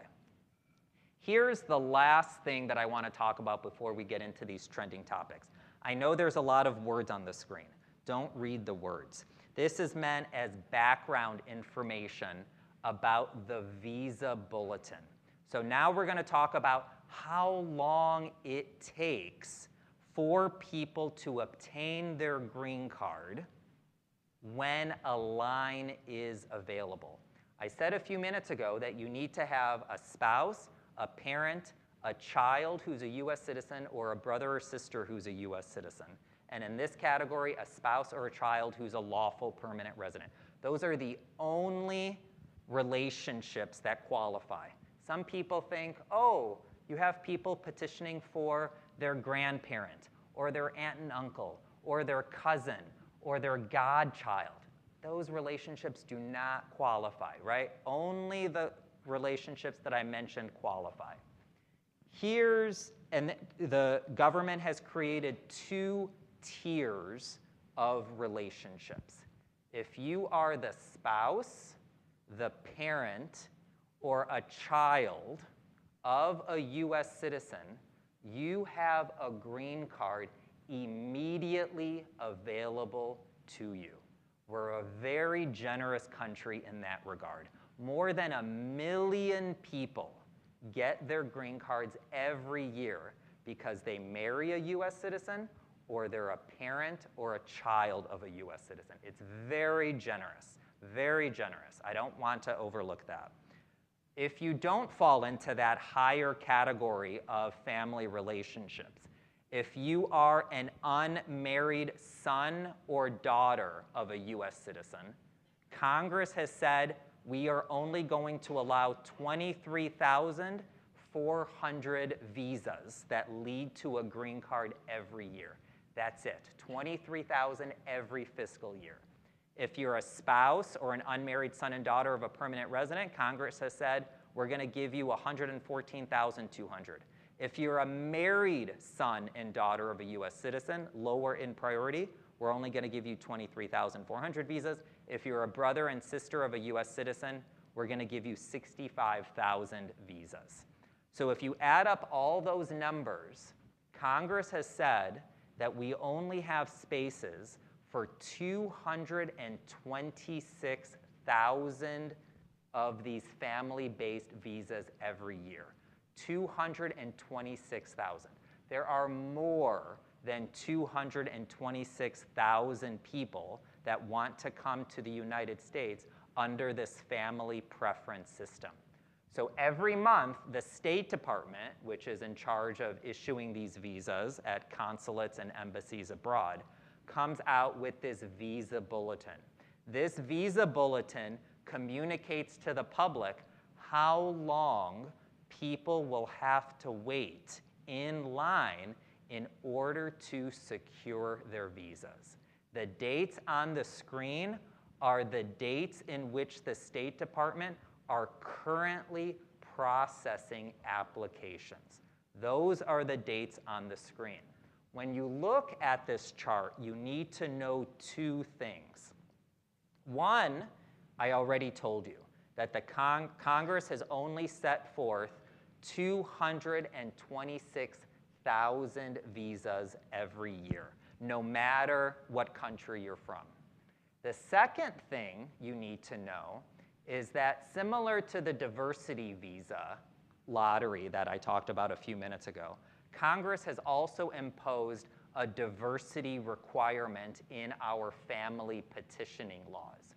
We don't want, I say this compassionately, we don't want an overrepresentation of certain countries in our yearly immigrant flow. And for whatever reason, Congress has set that number at 7%. Okay? One country cannot be overrepresented by 7% of our yearly immigrant flow. For most countries on the planet, that doesn't pose a problem. But for folks from China, India, Mexico, and the Philippines, it does pose a problem. They want to send more than 7% of their allotment to the United States every year. So that means that there's an extra backlog for nationals from those countries. You may have heard the term backlog. So if you're from the United States and you want to petition for your sibling who was born in Ecuador, okay, you would need to have filed that petition. It's a 4th preference. You're a U.S. citizen, but you're petitioning for your brother or sister, March 1st of 2008. It's at least a 16-year wait, okay? If you're petitioning for your brother or sister, and instead of being born in Argentina, they're born in Mexico, it's much longer than a 16-year wait. you're looking at about a 23-year wait. And that's just an estimate of how long the wait times is. If you don't fall into any of these categories, unmarried sons and daughters, spouses of LPRs, lawful permanent residents, married sons and daughters, spouses of US citizens, parents or children, there is no line for you. So when you watch the news and they say, why can't folks get in line? The big question is, who is available to get in line? You can't get in line unless you have a qualifying family member. There's no line for you if you don't have a qualifying family member, okay? That's the background information. That's family-based immigration law. Now we're going to transition to setting the scene. I just want to pick one country in Latin America. Many, many of my clients are from Venezuela right now in the Immigrant Justice Clinic. They're going through some really terrible times. They had some recent elections. Those elections are disputed. Many experts are predicting that it's going to contribute to a migrant flow out of Venezuela. We didn't even need the election to talk about how terrible the conditions are in Venezuela. So since 2014, more than 7.7 million Venezuelans have left the United States. It's the largest exodus in Latin America in recent history, one of the largest displacements in the world. Most of those Venezuelans are hosted by countries not the United States. They're in the Caribbean, they're in South American countries. I've had many Venezuelan clients go start their journey the way they got out of Venezuela. They went to Brazil or Uruguay or Chile, and then they made the journey up to the United States. It didn't make sense to me initially, right? Because it's a much longer trek, geographically speaking. You just should have stayed in Venezuela, and then if you were going to come to the United States because conditions forced you to come to the United States, you just should have went north. And they've all said the same thing. But we didn't initially want to come to the United States. We just needed to get out of Venezuela. So I was able to get to Brazil. I was able to get to Chile. And then I was there for a little bit. Things didn't work out for whatever reason. And then I decided to come to the United States. It's a very common story, okay? So people are leaving Venezuela. And I want to show this 3-minute video from the United Nations about conditions in Venezuela. And I promise I will bring it back to immigration.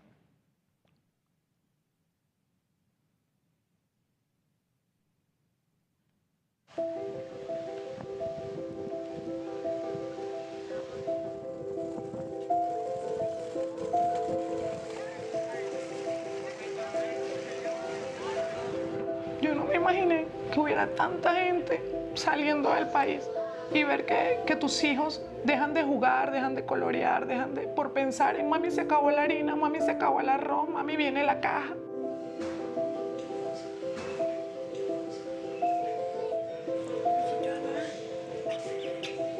Era que mis niños pasaban un día completo, 24 horas completas sin comer. Y para mí, para una madre no es fácil. Tengo mi niño Jeremías, él lo tuve hospitalizado por desnutrición. Él me pesaba 7 kilos con 3 años. El niño se me iba a morir.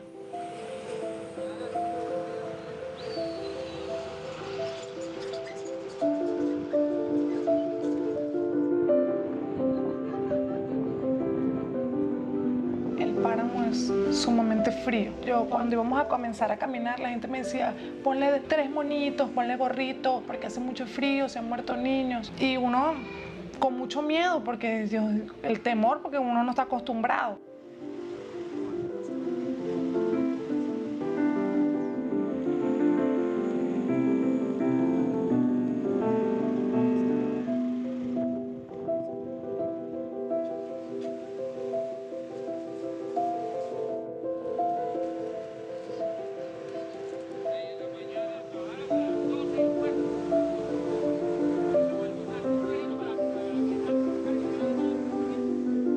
muchas personas cuando llegan no han podido comunicarse, no han comido nada, no saben ni dónde están. La necesidad de verbalizar, la necesidad de poder nivelar esas tensiones emocionales, pero para esos casos puntuales son herramientas mentales e intrapersonales para poder afrontar el hecho de ir caminando.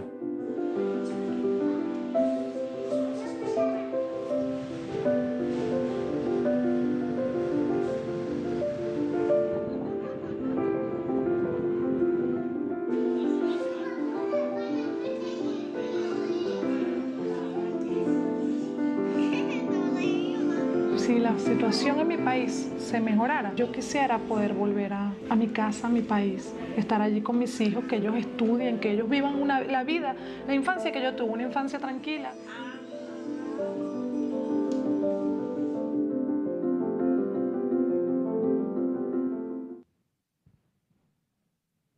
Okay, so that gives you some insight about conditions in Venezuela.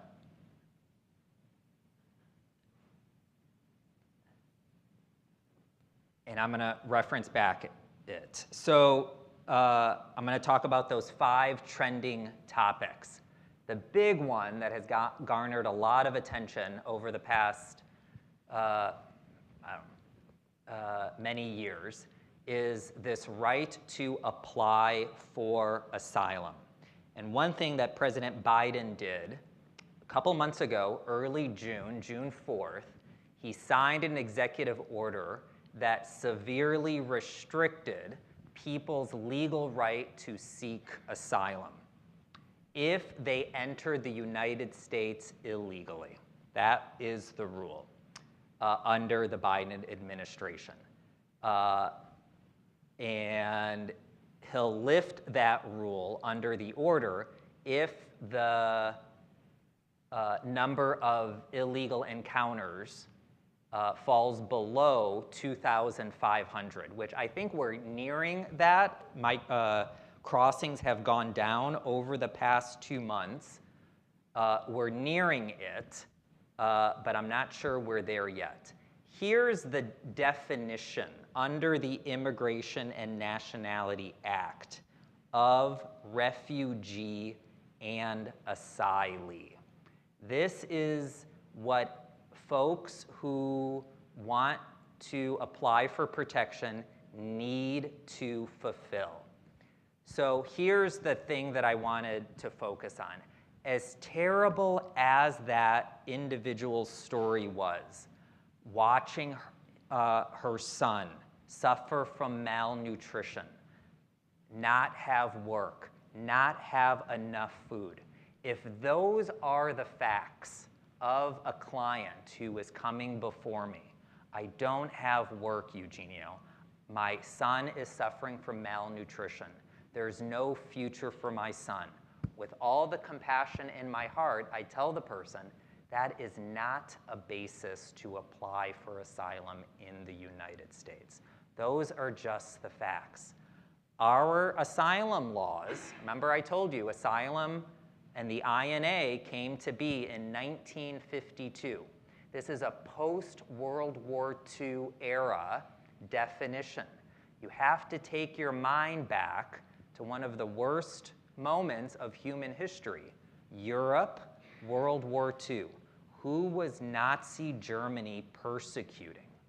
Jewish people, people with disabilities, black people, political dissidents, Roma people, Serbian people, people who have, under Nazi Germany, a different race, religion, nationality, membership in a particular social group, or political opinion. That's it. As a lawyer, if I can't classify an applicant into one of those categories, you don't have a basis for asylum. You're not going to become a refugee in the United States, okay? So that, as terrible as situations are, and there are some Venezuelans who do qualify for asylum protection, but they need to have a basis under race, religion, nationality, membership in a particular social group, or political opinion, right? If you're just, and again, I say this with all the compassion in my heart, if you're just a regular poor person in Venezuela, you're not going to qualify for asylum. You need to have some sort of special connection that qualifies you, okay? Here is part of the problem, unfortunately, for the Biden administration. So after President Biden issued his executive order saying that you needed to have come to the United States legally, otherwise we're going to impose some serious restrictions on your eligibility for asylum. National groups such as the ACLU have said that they're planning a lawsuit, and this is one of the sections of the law that, if I were a betting person, that they're going to reference. This is another section of the Immigration and Nationality Act. This is what Congress has passed, okay? Any alien who is physically present in the United States or who arrives in the United States, whether or not at a designated port of arrival, irrespective of such alien status, may apply for asylum. So when people say everyone has the right to apply for asylum, that's what Congress has mandated, they're right, okay? But, right, the other side of the coin is if you have someone who has this story similar to the woman we saw in the video, she can apply for asylum, but odds are she's not going to be granted asylum if she doesn't fall into those 5 categories, okay? So that's the sort of conundrum that we're in. We have this definition of refugee or asylee that's 70, 80 years old, and we have modern day situations where people are fleeing poverty, failed nation states, failed governments, and our asylum law hasn't kept up with those changing global circumstances. That's the first thing that I want to talk about, refugee and asylum. Second is this parole authority. This parole authority that President Biden and his administration came up with as Title 42 was ending. People might remember Title 42 was the executive power that Congress gives to any executive in a health crisis. And certainly COVID-19 was a health crisis. So you might remember under the Trump administration, he invoked Title 42. He closed the border for purposes of health reasons, okay? There were some court challenges. It was 2023. Courts have said, President Biden, you can't rely on COVID to continue to close the border. So President Biden came out with some new rules in an effort to curb illegal immigration. What does he do? He allows up to 30,000 people every month to come in legally if you're a national from one of these 4 countries and have a sponsor in the United States: Haiti, Cuba, Nicaragua, and Venezuela, okay? What President Biden, he was looking at who was coming to the United States. And I don't know this, but the way that I suspect this was happening, somebody went to President Biden and said, these individuals are going to come to the United States regardless.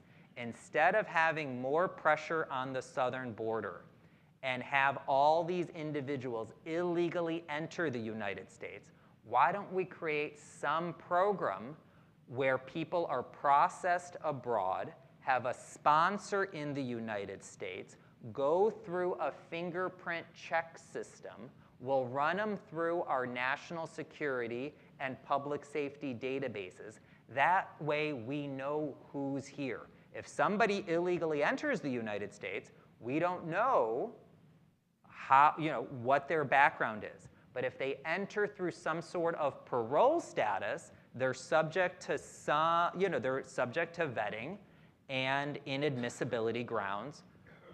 So that's what the Biden administration has done, up to 30,000 individuals every month. You have to be from these 4 countries. You have to undergo a robust security vetting. You have to meet other eligibility criteria. You have to warrant a favorable exercise of discretion. Initially, states sued the Biden administration on this, saying that the president didn't have this authority to do it. It went, a judge in Texas, who coincidentally was appointed by President Trump, said, no, Congress has given the president this authority to parole people into the United States. So I think 20 or 21 states sued the Biden administration. Texas and Louisiana led it. Ohio signed on to it. And courts stepped in and said, you might not like this, 20, 21 states, but states don't control immigration. This is a federal responsibility. The president can't do anything that is in contradiction to what Congress wants, but when Congress gives the power to the executive can use that power, okay? So President Biden definitely has the authority to allow these individuals to come in. My understanding is as of Friday, he has suspended this program, but Secretary Mayorkas in the Washington Post article that I read says that as soon as they have figured out some problems that they have with it, they plan to resume it as quickly as possible. Parole in place. Here is what you need to know about parole in place. It's going to start later this month. It made big news in June, but the way I know the news cycle works, there's a lot of stuff going on in the news. But this made big news for half a day or so, that for folks who entered the country illegally and they're married to a U.S. citizen, come August 19th, in a couple of weeks, there's going to be a way for that person who entered illegally to get their green card in the United States. It's projected to help about 500,000 people. So the general immigration rule is that if you enter the country legally, and even if you overstay your visa, if you marry a U.S. citizen, there's a way for you to get a green card inside the United States. This program is for people who entered without admission. Without admission. So I have a few clients right now. They entered as children. They're as American as me or you. But they born in Mexico, maybe 2, 3 years old. They came here with their parents. They graduated from Fremont High School, 30 minutes from here. They're married to a U.S. citizen, but they entered illegally. You're going to say, yeah, but Eugenio, they entered illegally when they were 3 years old. It doesn't matter. The fact is they entered illegally. Under current law, they can't get their green card. What President Biden is trying to do is say, listen, they've been here for at least 10 years. They're married to a U.S. citizen. Yes, they may have illegally entered, but I'm going to allow them to be paroled in place, to get some sort of status in place in the United States. So that is slated to happen later this month. Fourth category, very popular under the current administration, temporary protected status, not a pathway to a green card. It's a temporary protected status. The President and the Secretary of Homeland Security may designate a foreign country for TPS when the United States determines that it would be unsafe to send deportees to a country safely, okay? It would be unsafe to return them. Why? Maybe there's an ongoing armed conflict. Maybe there's an environmental disaster. Maybe there's some sort of epidemic, okay? So all it does, I mean, it's a big benefit for people who qualify. It gives you a work permit. It gives you a social security number. It protects you from deportation, but you can never be, under this status, a permanent resident or a US citizen. It's meant to be temporary, okay? There's some dates on the screen. You're gonna say, Eugenio, this is not temporary. There are some countries that have benefited from TPS for more than 20 years, right? People might remember Hurricane Mitch. Wow, when was the last time you heard about Hurricane Mitch? It's been 25 years. There are still hundreds of thousands of beneficiaries of TPS who came in 1999 and they're still here, okay? Folks from El Salvador, Honduras, Nicaragua. If they had if they had kids while they were in the United States, of course their kids are US citizens, but a lot of time their parents are still here on TPS status. So as long as they stay out of criminal trouble, they can't leave the United States, they're working here, they're paying their taxes. Those are the long-standing countries. There's additional countries, recent additions under this administration. Afghanistan was placed on the TPS list. Cameroon was placed on the TPS list.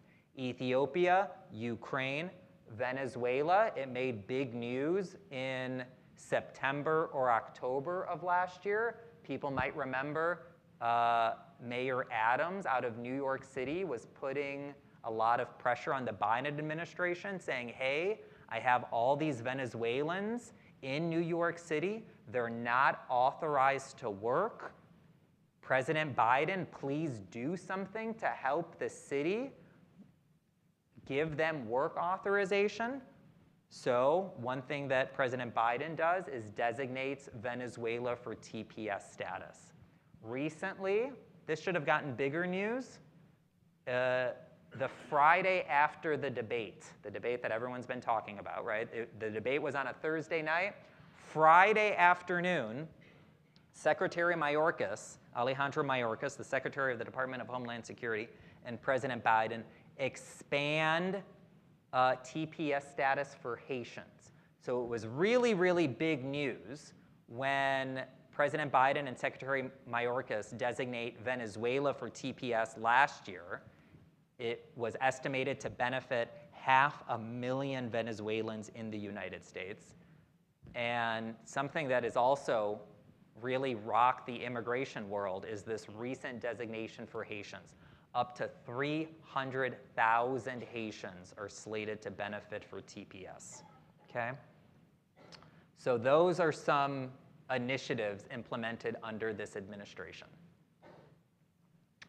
And then the last thing I'll end with, I don't have much of an update for you, is DACA. People like talking about DACA. President Obama created it, again, 12 years ago. It's very popular. It polls very favorably. If you follow polls, more than 90% of people's polled favor some sort of DACA program, that we shouldn't be punishing children who enter the United States without status. So you needed to have come to the United States before your 16th birthday. You needed to have continuously resided since 2007. You needed to have been in the United States on June 15th, 2012, the day that President Obama declared DACA a program using his executive authority. You need to pass a criminal background check. We have been on this back and forth about whether DACA is legal or is constitutional. President Obama created the program in 2012. President Trump tried to terminate it in 2017. The case went all the way up to the Supreme Court. And the Supreme Court said, President Trump, if you're going to terminate it, you did it the wrong way. So we're not making any conclusions on whether President Obama had the constitutional authority to create DACA. We're just saying, President Trump, you terminated it the wrong way. So then it went back down to the lower courts, and there's a district court judge in Texas who says President Obama didn't have the lawful authority. And then it went up to appeals, and it got remanded down. This is why people don't like lawyers. It's been taking the legal system 12 or 13 years to answer this basic question, did President Obama have the authority to create DACA? And I don't think we're going to get it in the next Supreme Court session either. It might be 2026 or 2027 before we figure out if President Obama has this authority. Or what we could do as a country, Congress can pass a law that says DACA recipients are entitled to a green card. That's the way immigration is supposed to work. If you read the Constitution, Article 1, Section 8 says Congress shall establish a uniform rule for immigration. It's Congress's authority. Congress is supposed to do it, but insert joke here about how effective or ineffective Congress is. It takes a long time to get 535 people relatively on the same page about anything, let alone something as controversial as immigration. So that's always been the back and forth. The president needs to act, whether it's President Biden or President Trump or President Obama, whoever the president is, trying to make this system a go, but Congress hasn't created any sort of meaningful change with DACA or any sort of substantive immigration process, right? So every now and then it pops up in the news because dreamers sort of pull on the heartstrings of individuals. I'm sympathetic to them, right? Sure, I have many DACA clients. I see them every 2 years, and they say, Professor Mola, when am I going to apply for my green card? And I say, when Congress tells you that you're authorized to apply for a green card. I can't apply for a green card for you. You're still in limbo, okay? That was the extent of President Obama's authority, if he had the authority.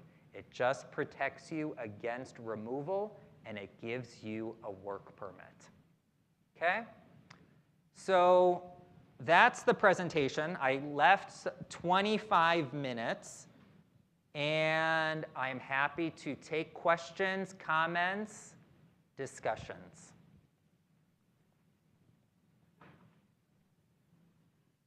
Thank you for your very thorough coverage of this issue. My confusion is you can be a DACA and you can enlist in the military, serve honorably, be discharged. Yes, ma'am. Still not have a green card? Yes, ma'am. Thank you. Yeah.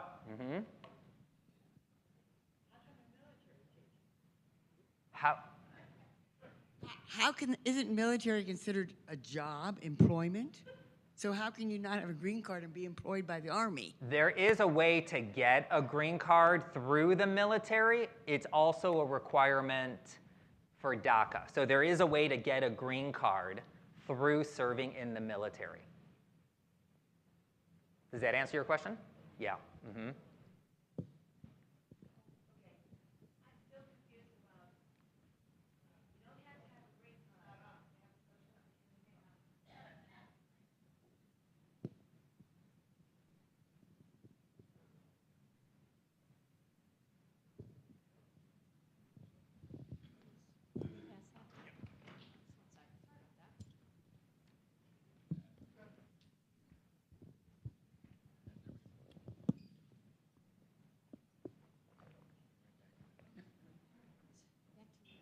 Okay, just clarify. You have a green card. That's a step towards citizenship. Yes, ma'am.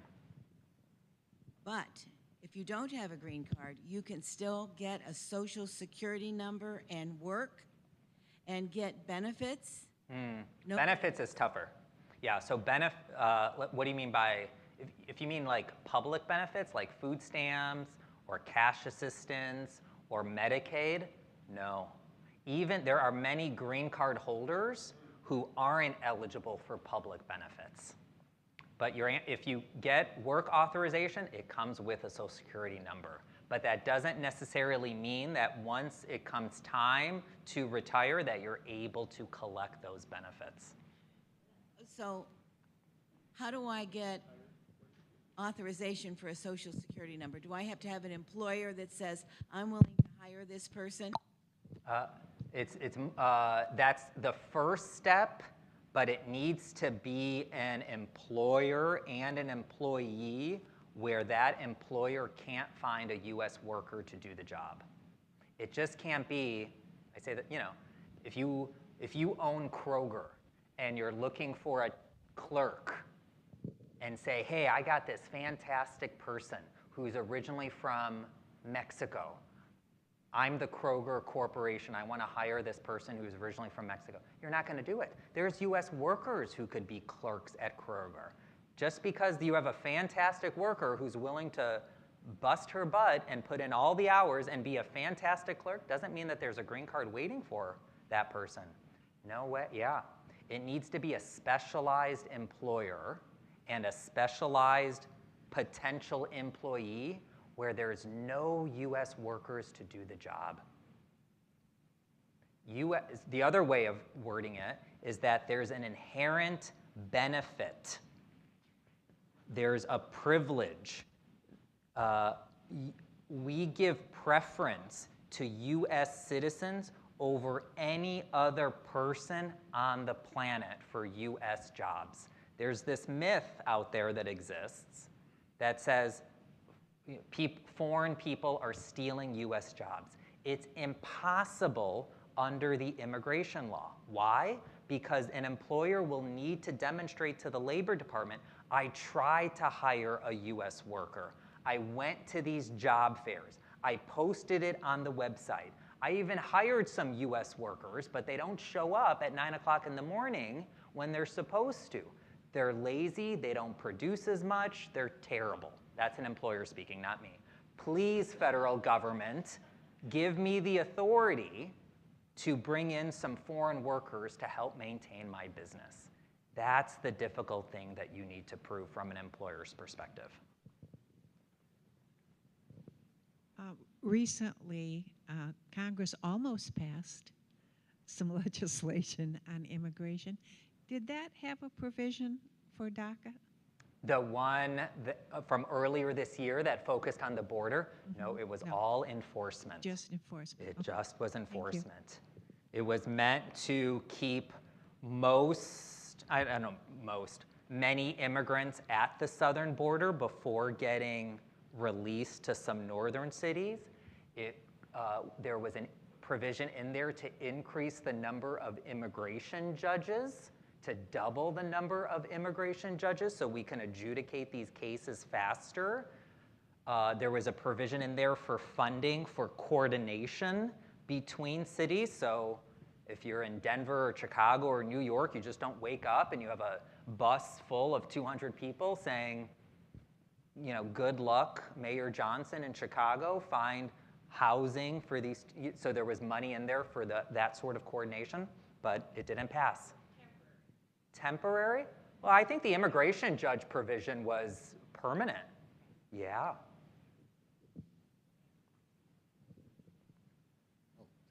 Thank you for an excellent presentation. Thank you. Talking about the 30,000 people per month that come from the 4 countries, Haiti, Cuba, Venezuela, and so forth. You talked about them, and then you added the caveat, if they can get a sponsor. My question is, because it seems to me that getting a sponsor is more easily said than done. How often does that happen? 30,000 times a month. So the sponsor starts the process. And there was a movement after Russia went into Ukraine, to a lot of people, there were churches and other groups that organized and said, hey, don't you want to sponsor a Ukrainian family? And that went so well that the Biden administration extended it to these 4 countries. The US person starts the process online. You need to make at least 125% of the federal poverty guidelines. You have to upload your tax records. You need to swear that for a 2-year period that you're going to make sure that this person's basic needs are met. So sometimes I consult with people and they say, but Eugenia, what happens in 2 years? And I jokingly say, and I'll jokingly share with you, I was just like, I don't know what's going to happen in 2 weeks, let alone what's going to happen in 2 years. If you want to sponsor this person, blessings to you for sponsor this person. Just know that you're financially on the hook for the next 2 years. If this person comes in, and I've seen this once, this person comes in and doesn't want to work, you're on the hook. You got to pay for this person's room, board, food, and everything else. You signed a contract with the federal government. And there's some people who come to me and they say, thank you for telling, there's all these people at my church and they're doing it. And I say, I'm not telling you not to do it. You hired me to an hour to tell you what I think. These are your legal obligations.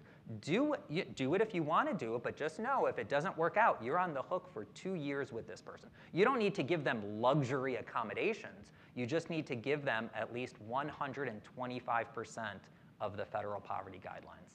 But if they are in a major motor vehicle accident or develop a catastrophic illness, is the sponsor responsible for that health? No, they're eligible for federal health insurance. Thank you for your excellent presentation. Thank you. You have mentioned, and we all hear a lot about the concept of comprehensive immigration reform. Now, can you tell me, in your opinion, would that involve, say, the replacement of the INA Act of 1952? Would it involve tweaking this myriad? This is so complex, I can hardly believe how complex this is. What is your opinion on that? Yeah, there's different systems that exist. I think we need to take a look at why people are coming to the United States. Sometimes we hear about the root causes of migration. What I hear from my clients, they're not looking, and I know they're not looking for luxury accommodations, right? They just see that there's a stark difference in living styles where they are in many Latin American countries with the United States. And maybe this is a dig on the United States, right? We haven't done a good job post-World War II in building up other countries in this hemisphere. A common comparison is World War II Germany. Germany was rebuilding after the war. And there was a name for the program, and now the name escapes. They needed all of these workers to come in to help rebuild Germany after the war. And they brought in all these Portuguese workers. The labor was cheap, workers were good. But the Germans were smart, and they were like, if we make it too good in Germany for these Portuguese individuals, they're gonna stay in Germany. And respectfully, Germans were like, I don't want them to stay. I just want their labor. So you know what we're gonna do? We're gonna pay them a lot of money to come to the United States, but we're also gonna work with the government of Portugal to increase their standard of living. So yeah, things might be a little bit nicer and richer in Germany versus Portugal, but there's not this huge disparity between super rich and super poor. So Germany had it both ways. They did it brilliantly, according to many historians. They brought in all these cheap Portuguese workers, they paid them low wages, but then they left for Portugal at the end of their employment term.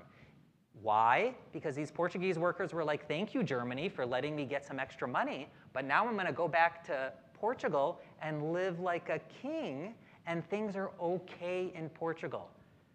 I have so many Venezuelan clients that aspire to go back to Venezuela. And who am I to say, geez, it's going to be meant, but you know, I have to keep the hope. Who am I to say things are going to be terrible or better or worse in Venezuela? That's not my job. They aspire to go back, but they know, they see the conditions, and there's a huge disparity. So until we address the root causes of migration, and I love immigrants, right? I'm a son of immigrants. I have made a career representing immigrants. But if we're talking about decreasing the flow of immigrants, we have to work collaboratively with more countries in this hemisphere in a less competitive way to build up more countries so people will then say, yeah, I want to come to the United States, earn some extra money, but then I want to leave. We have too many people who are either in limbo or who are in an undocumented immigration status in the United States. And some of them are in removal proceedings. There's more than 3 million people in removal proceedings, but we don't have enough immigration judges to order them removed from the United States. There's backlogs. So I talked about the backlog to get in. There's a backlog to get people out too, right? You need resources in order to do that. But to summarize, you need to update the family system, and you need to update an employer-based system. Those are the crux of updating our immigration reform system. Families and employers. Thank you so much for your fascinating talk. If someone enters the country illegally and then they have a child here, can they then get a green card because they're a parent of a citizen? No. So once the child turns 21 years old, they can petition for their parent. The problem is that if you entered illegally, you weren't paroled into the United States. You can't get your green card in the United States. You would have to return to your home country and get your green card through consular processing. So, simple example, right? Let's say a mother from Mexico comes to the United States. She enters illegally. She gives birth on US soil. That baby is definitely a US citizen. That baby needs to wait 21 years to file for the petition. In 1996, Congress changed the law that in their mind would send undocumented people back to their home countries. They instituted this unlawful presence provision, that if you stayed in the United States in an unlawful status for 1 year and then leave the United States, there's a punishment to re-enter the United States for 10 years. Congress in 1996 thought, oh great, we're going to pass this law, and then within 1 year, all these undocumented people are going to self-deport. We just made it easy. Now we have the beauty of hindsight, 29 years later. It failed miserably. One of the pieces of advice I tell my clients who are undocumented, stay out of criminal trouble. What's the second thing I tell them? Don't leave the United States. Don't go to Canada. Don't go to Mexico.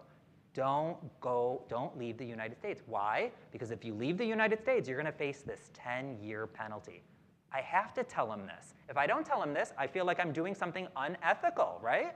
So it doesn't work, right? So in theory, right, someone who comes to the United States illegally, gives birth to their child, 31 years later, then they can start the petitioning process.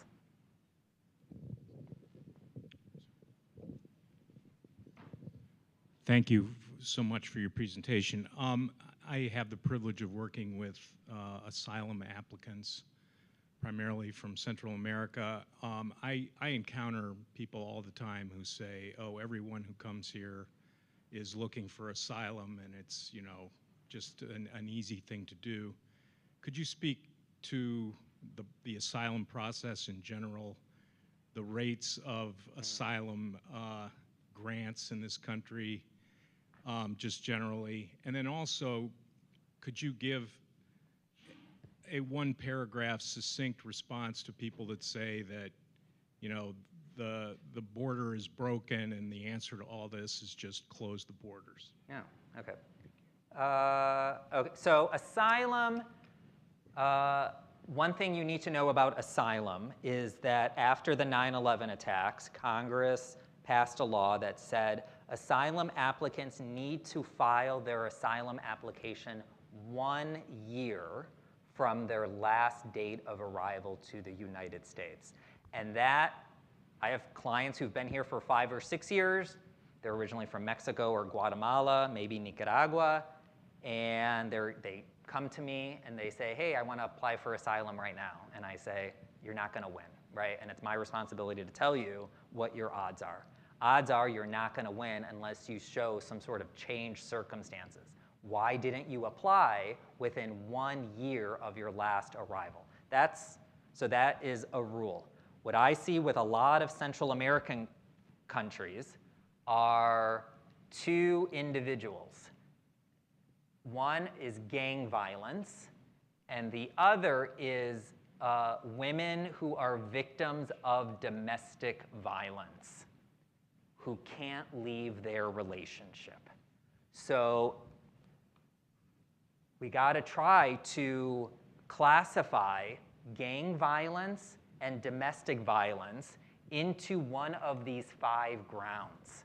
And the immigration system is still struggling with it, right? Clearly, gang violence and domestic violence is not persecution on the basis of race, religion, nationality. It would be a stretch, political opinion. How can you sort of couch it? Particular social group. And if all things were equal, and I've done that, I'd rather take a client who was a victim of domestic violence in terms of success over someone with gang violence. Why? One of the requirements of asylum is that you need some sort of government involvement, right?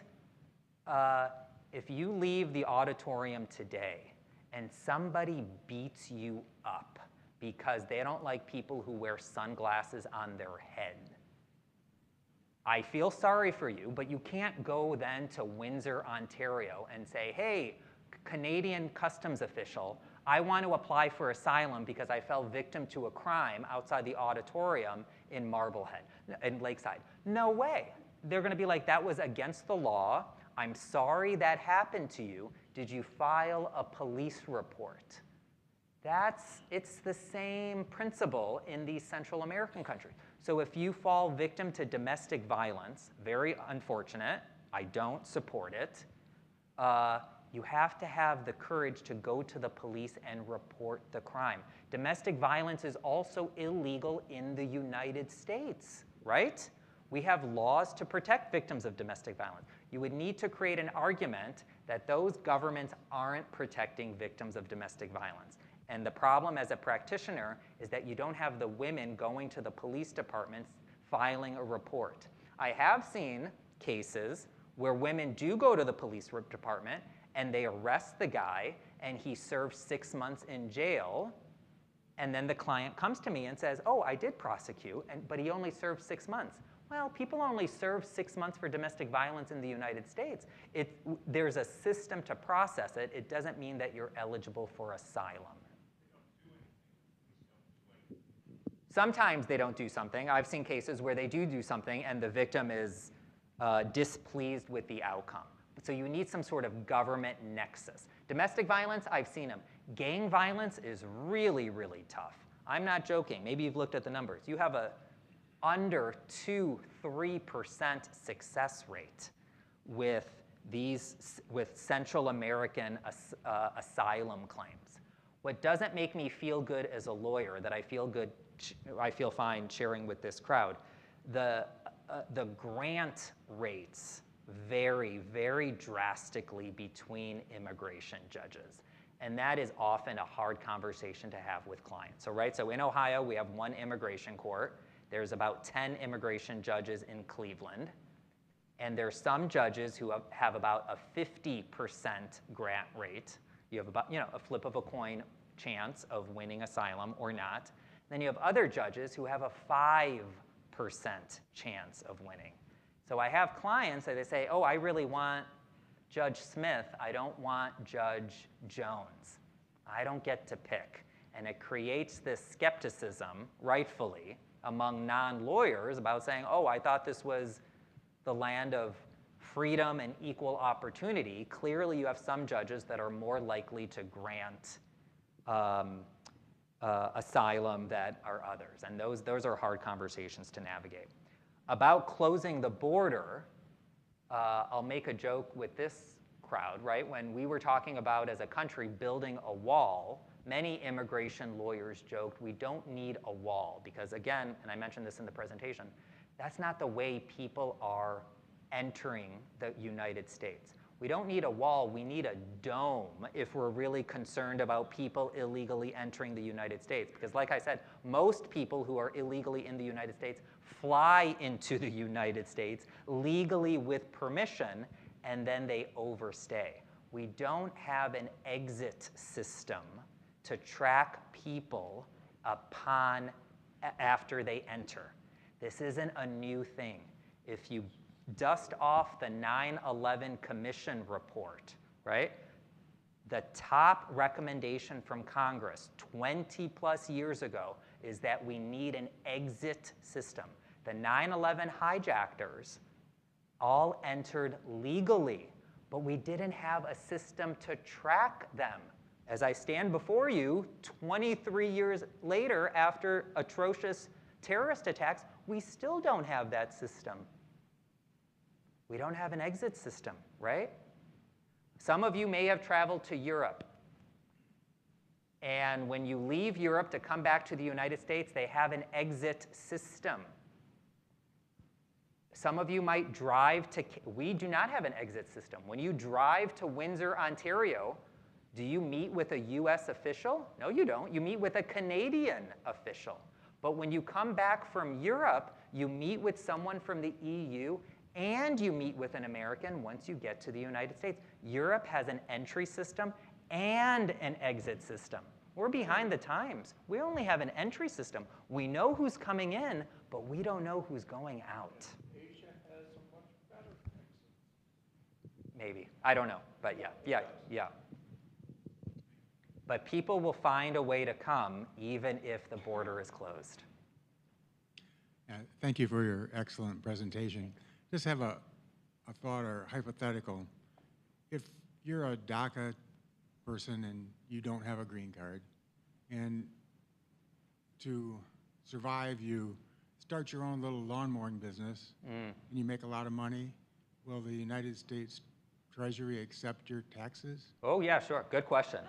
So even if you're not a DACA, right, you could be of any immigration status, and if you work, you're under a legal obligation to pay taxes. How do they do it? The IRS has set up a system for an ITIN, an individual taxpayer identification number.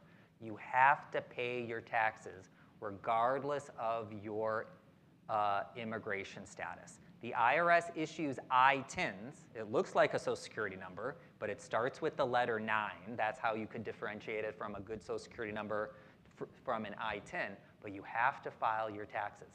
I encourage my clients to file for an ITIN every year. Why?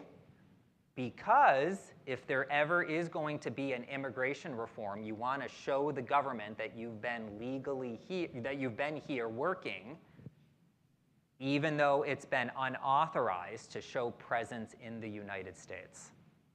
There's a way to pay taxes, and the law is, regardless of your immigration status, you do have to pay taxes. The government is happy to collect your tax dollars, trust me. Hi, I would just like to leave the lecture on a good note. I actually am a sponsor and went through and followed every single rule that he brought up, so it can be done. It's a long process, but I actually got a domestic worker, a nanny, into this country legally, and hired an immigration attorney, filed an ad in a newspaper to say that no other American would do this nanny job. She was from Chile, her husband was from Mexico, so I sponsored both of them. They got into this country, and I am so proud to say that my Marcella has studied and passed and is a US citizen. And even better, her daughter graduated just in June from a 4-year RN nursing program in Maryland. And I'm so proud of them both. And I really appreciate that I could go through this with an immigration attorney and get her in. It was a long process, and everything he said is exactly right. She filed taxes, she had paid taxes, and if she hadn't, that would have been a real stumbling block. But it all worked. And she says to me, Susan, my daughter will never clean houses. So there you go. Thank you. Yeah, the system works when it works, right? I have a lot of successful clients. Thank you for sharing that story. I also have clients who, right, are stuck in these obstacles. But certainly, in many ways, the United States is a generous country in terms of immigration benefits. Is there room for improvement? No doubt. Okay? So thank you for your time. I hope you learned something. Enjoy the rest of the educational series, and I'm happy to chat with folks one-on-one if you want to talk more. Thank you.